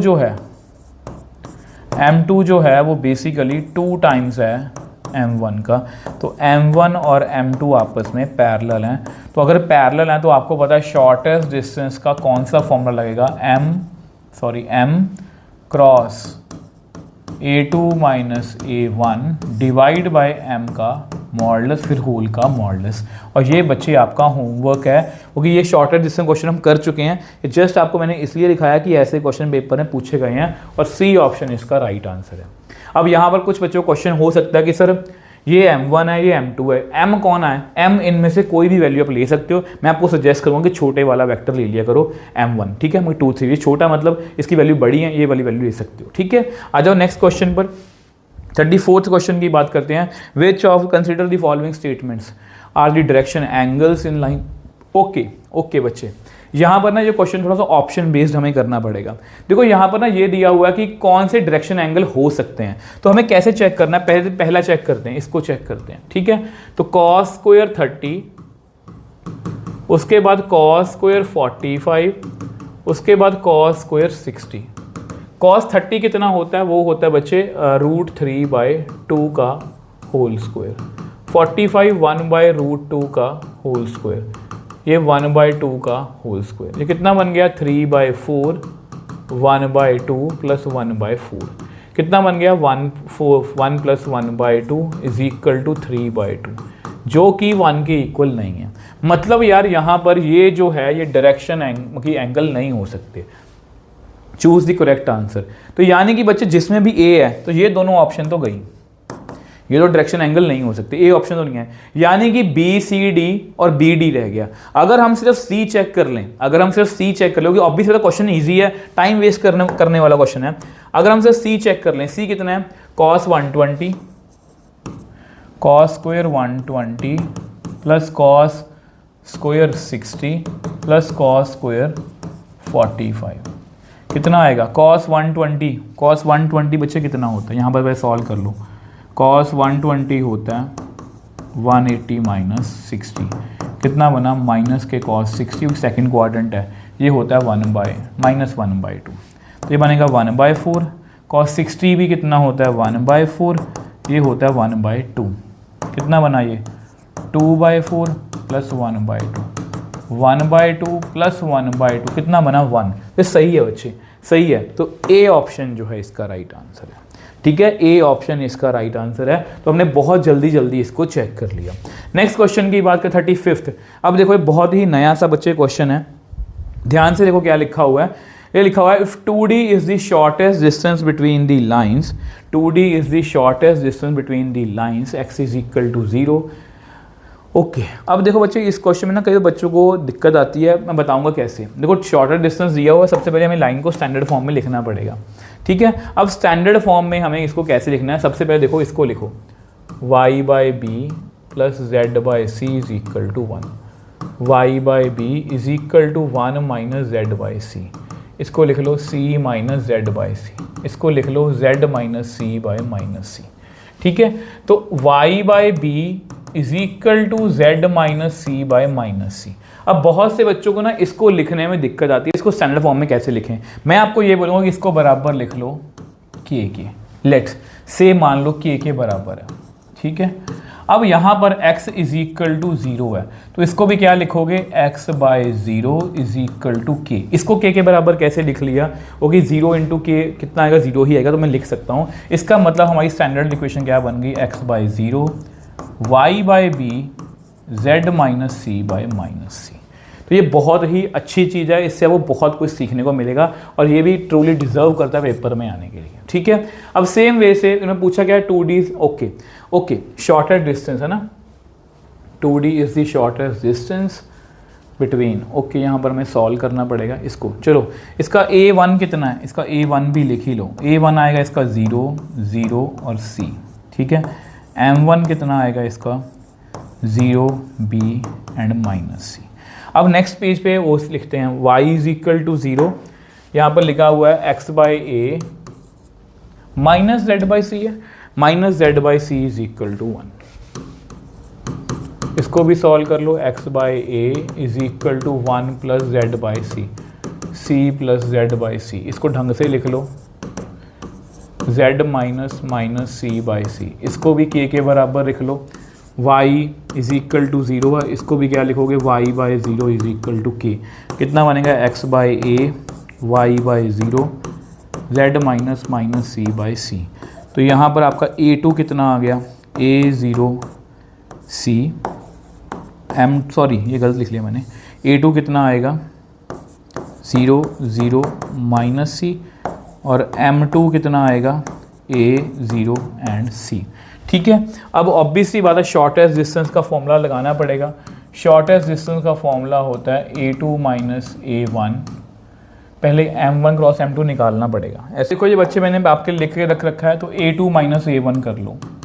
A2 minus A1 की वैल्यू कितनी आएगी, माइनस के 2C। ठीक है, M1 क्रॉस M2 की वैल्यू भी निकाल लो, I, J और K, 0 B minus C, A 0 और C। सॉल्व करेंगे तो कितना आएगा, BC minus J 0 plus AC plus K cap 0 minus AB। तो ये आ गया आपके पास BC I cap, AC J cap minus AB K cap. ठीक है, अब इनको डॉट करना है। अब शॉर्टेस्ट डिस्टेंस का फॉर्मूला लिखो। शॉर्टेस्ट डिस्टेंस का फॉर्मूला है A2 minus A1 dot M1 cross M2 divide by M1 cross M2 का मैग्नीट्यूड। अब हमें शॉर्टेस्ट डिस्टेंस बच्चे जो दिया हुआ है वो 1/2D दिया हुआ। चेक करो 1/2D दिया हुआ। ठीक है, अब यानी कि यहाँ पर हम कितना लिखेंगे, A2 माइनस A1 की डॉट करोगे तो बाकी देखो, इसको लिखना चाहे ढंग से लिख लो, इसको ऐसे लिख लो, इसको लिख लो 0 0 माइनस 2C। ठीक है, तो कितना आएगा यहाँ पर, डॉट करो इनको, 0 0 प्लस 2ABC प्लस 2ABC, अरे प्लस 2ABC। नीचे कितना आएगा, BC का square, B square C square, A square C square plus A square B square under root. ठीक है, वो नीचे मॉडुलस है। ओके, अब हमें क्या करना है, ऑब्वियसली बात है किसकी वैल्यू निकालनी है, इस तरह से हमें कुछ लिख के देना है ना, 2D is the shortest distance. Okay, 2D दिया हुआ, सॉरी 1/2D नहीं, 2D दिया हुआ है ना, यहाँ पर 2D है तो पहले 2 और 2 कट कर दो। तो इसको अगर मैं रेसिप्रोकल करूँ 1/D, ये ऊपर चला जाएगा, B square C square A square C square A square B square under root divide by ABC। अब स्क्वायरिंग करूँ 1/D स्क्वायर, ये B square C square A square C square A square B square divide by A square B square C square. तो 1/D square कितना आया, 1/A square 1/B square 1/C square. तो ये बच्चे देखो कौन सी ऑप्शन के साथ मैच कर रहा है, यस डी ऑप्शन के साथ जो है वो मैच कर रहा है। आई होप इसको आप समझ पाए हो बच्चे। ठीक है, 36th क्वेश्चन की बात करते हैं। 36th क्वेश्चन देखो बच्चे कैसा है, असर्शन रीज़न क्या आपको पता है, असर्शन रीज़न में 4 ऑप्शंस होती हैं। असर्शन जो होता है वो ट्रू होता है, रीज़न ट्रू होता है, और रीज़न जो है उसको करेक्टली एक्सप्लेन कर रहा होता है, या दोनों ट्रू होते हैं, रीज़न का कोई लेना देना नहीं होता उससे। assertion true reason false या assertion false reason true। if the Cartesian equation of the line this then the vector equation। अब ध्यान से देखो 5 -4 and 6 बिल्कुल सही लिखा है, 3 7 2 तो बिल्कुल ये सही है। रीजन जो है, assertion जो है हमारा ट्रू है।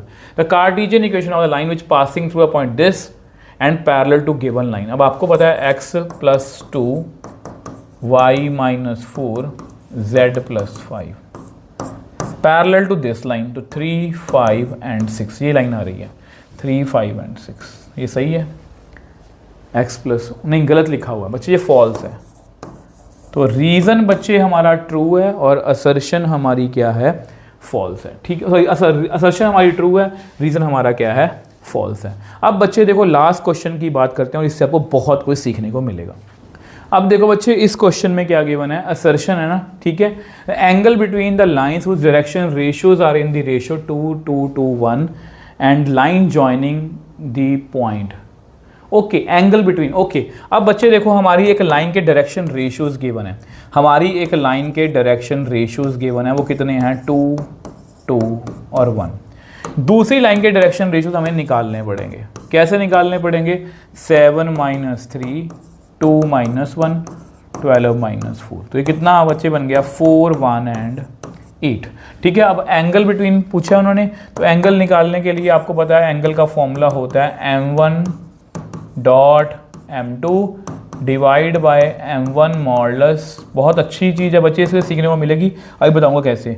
2 4 ज़ा 8, 2 और 8, ठीक है। नीचे कितना आएगा 4 + 4 + 1, यहाँ पर भी चेक करो 16 + 1 + 64, तो ये बन गया बच्चे 18, नीचे आ गया 9 3 आ गया, ये कितना बन गया 81, 81 बना ना 81,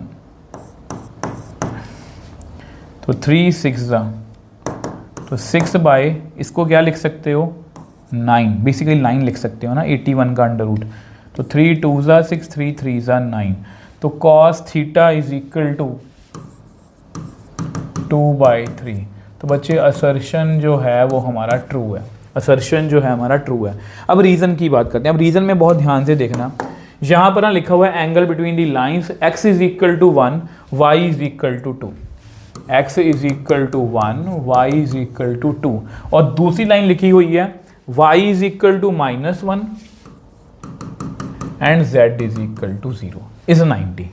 अब ये देखो, ये सिर्फ रीजन वाला क्वेश्चन नहीं है, ये क्वेश्चन डायरेक्टली आपको पेपर में ऐसा ही आ सकता है कि इन दोनों लाइंस के बीच में एंगल बता दो, इसलिए ये क्वेश्चन बहुत ज़्यादा अच्छा है। अब देखो बच्चे, इसकी एक्सप्लेनेशन आप कहीं पर भी ढूंढ लेना, आपको अच्छे से नहीं मिलेगी, वो सभी यही बोलेंगे कि ये लाइन जो है वो z एक्सिस के पैरेलल है, बट रीज़न नहीं पता किसी को भी। तो समझ लो, कैसे समझना है इसको, x - 1 इसको कैसे लिखना है, is equal to 0, y - 2 is equal to 0, ठीक है। अगर मैं इसको ध्यान से लिखूँ, क्या मैं इसको ऐसे लिख लूँ, x - 1/0 is equal to k, के बराबर कैसे लिख सकता हूँ कि 0 ही बन जाएगा, y - 2 बराबर divide by 0 is equal to k, ये लिख लिया। अब z का क्या है, अब देखो बच्चे यहाँ पर आपको पता होना चाहिए z कोई भी वैल्यू ले सकता हो, कि z के बारे में बताया ही नहीं है, तो हम z को k सपोज कर लेते हैं, हम z को यहाँ पर k सपोज कर लेते हैं, तो z जो है वो k के बराबर है। अब हमारी लाइन बेसिकली क्या बनी, वो बनी x - 1/0, y - 2/0, z/1 is equal to k। तो यहाँ पर हमारे डायरेक्शन रेशियोज, मतलब m1 वेक्टर कितना आया 0 0 एंड 1।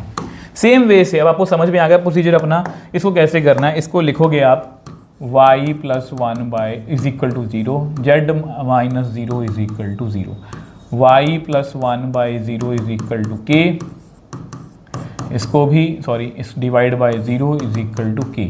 अब फिर से यहाँ पर x नहीं गिवन है, तो x को क्या लिखोगे k, x कोई भी वैल्यू ले सकता है, तो यहाँ पर आप लिख लो x को k के बराबर। तो हमारी लाइन कैसे बनेगी यहाँ पर लाइन बनेगी x/1, y + 1/0, z - 0/0। अब इस लाइन के हमारे डायरेक्शन रेशियोज जो हैं वो कितने आए हैं 1 0 एंड 0। अब एक बार मेरे कहने पर m1 डॉट m2 कर लो, वो कितनी आएगी 0 0 + 0 + 0। तो लाइंस क्या हैं, लाइंस आर परपेंडिकुलर, लाइंस क्या हैं बच्चे, परपेंडिकुलर। तो अगर लाइंस बच्चे जो परपेंडिकुलर हैं, इसका मतलब यहाँ पर ये भी ट्रू है, बट इसका कोई भी लेना देना नहीं है, तो क्या लिखेंगे आर नॉट करेक्टली, वो इंडिविजुअल ट्रू है, ये इंडिविजुअल ट्रू है, तो ना आर नॉट करेक्टली एक्सप्लेन ए। तो यहाँ पर बच्चे वीडियो हमारी ख़त्म है, और हमने कितने क्वेश्चंस करे हैं, यस 37 बच्चे हमने क्वेश्चंस करे हैं, और ट्रस्ट मी इन सभी क्वेश्चंस का लेवल जो है बहुत अच्छा है। एक एक क्वेश्चन में से आपको 3 4 4 बातें सीखने को मिलेंगी, इस हिसाब से मैंने क्वेश्चन सेलेक्ट करे हैं। और अगर अभी तक वीडियो देख रहे हो, दैट मीन्स आपकी 3D की तैयारी इस लेवल पर बच्चे जाने वाली है। बाकी अगर वीडियो में कुछ भी अच्छा लगा हो तो प्लीज़ बच्चे वीडियो को लाइक और शेयर जरूर करना, कमेंट जरूर करा करो बच्चे, वीडियो को हाइप कर दिया करो, ताकि वीडियो जो है वो ज़्यादा से ज़्यादा बच्चों तक पहुँच पाए, क्योंकि आपका प्यार और सपोर्ट ही मेरे लिए मोटिवेशन है। इसी तरह से बच्चे मिलेंगे नेक्स्ट वीडियो में। बाय बाय मेरे टॉपर्स।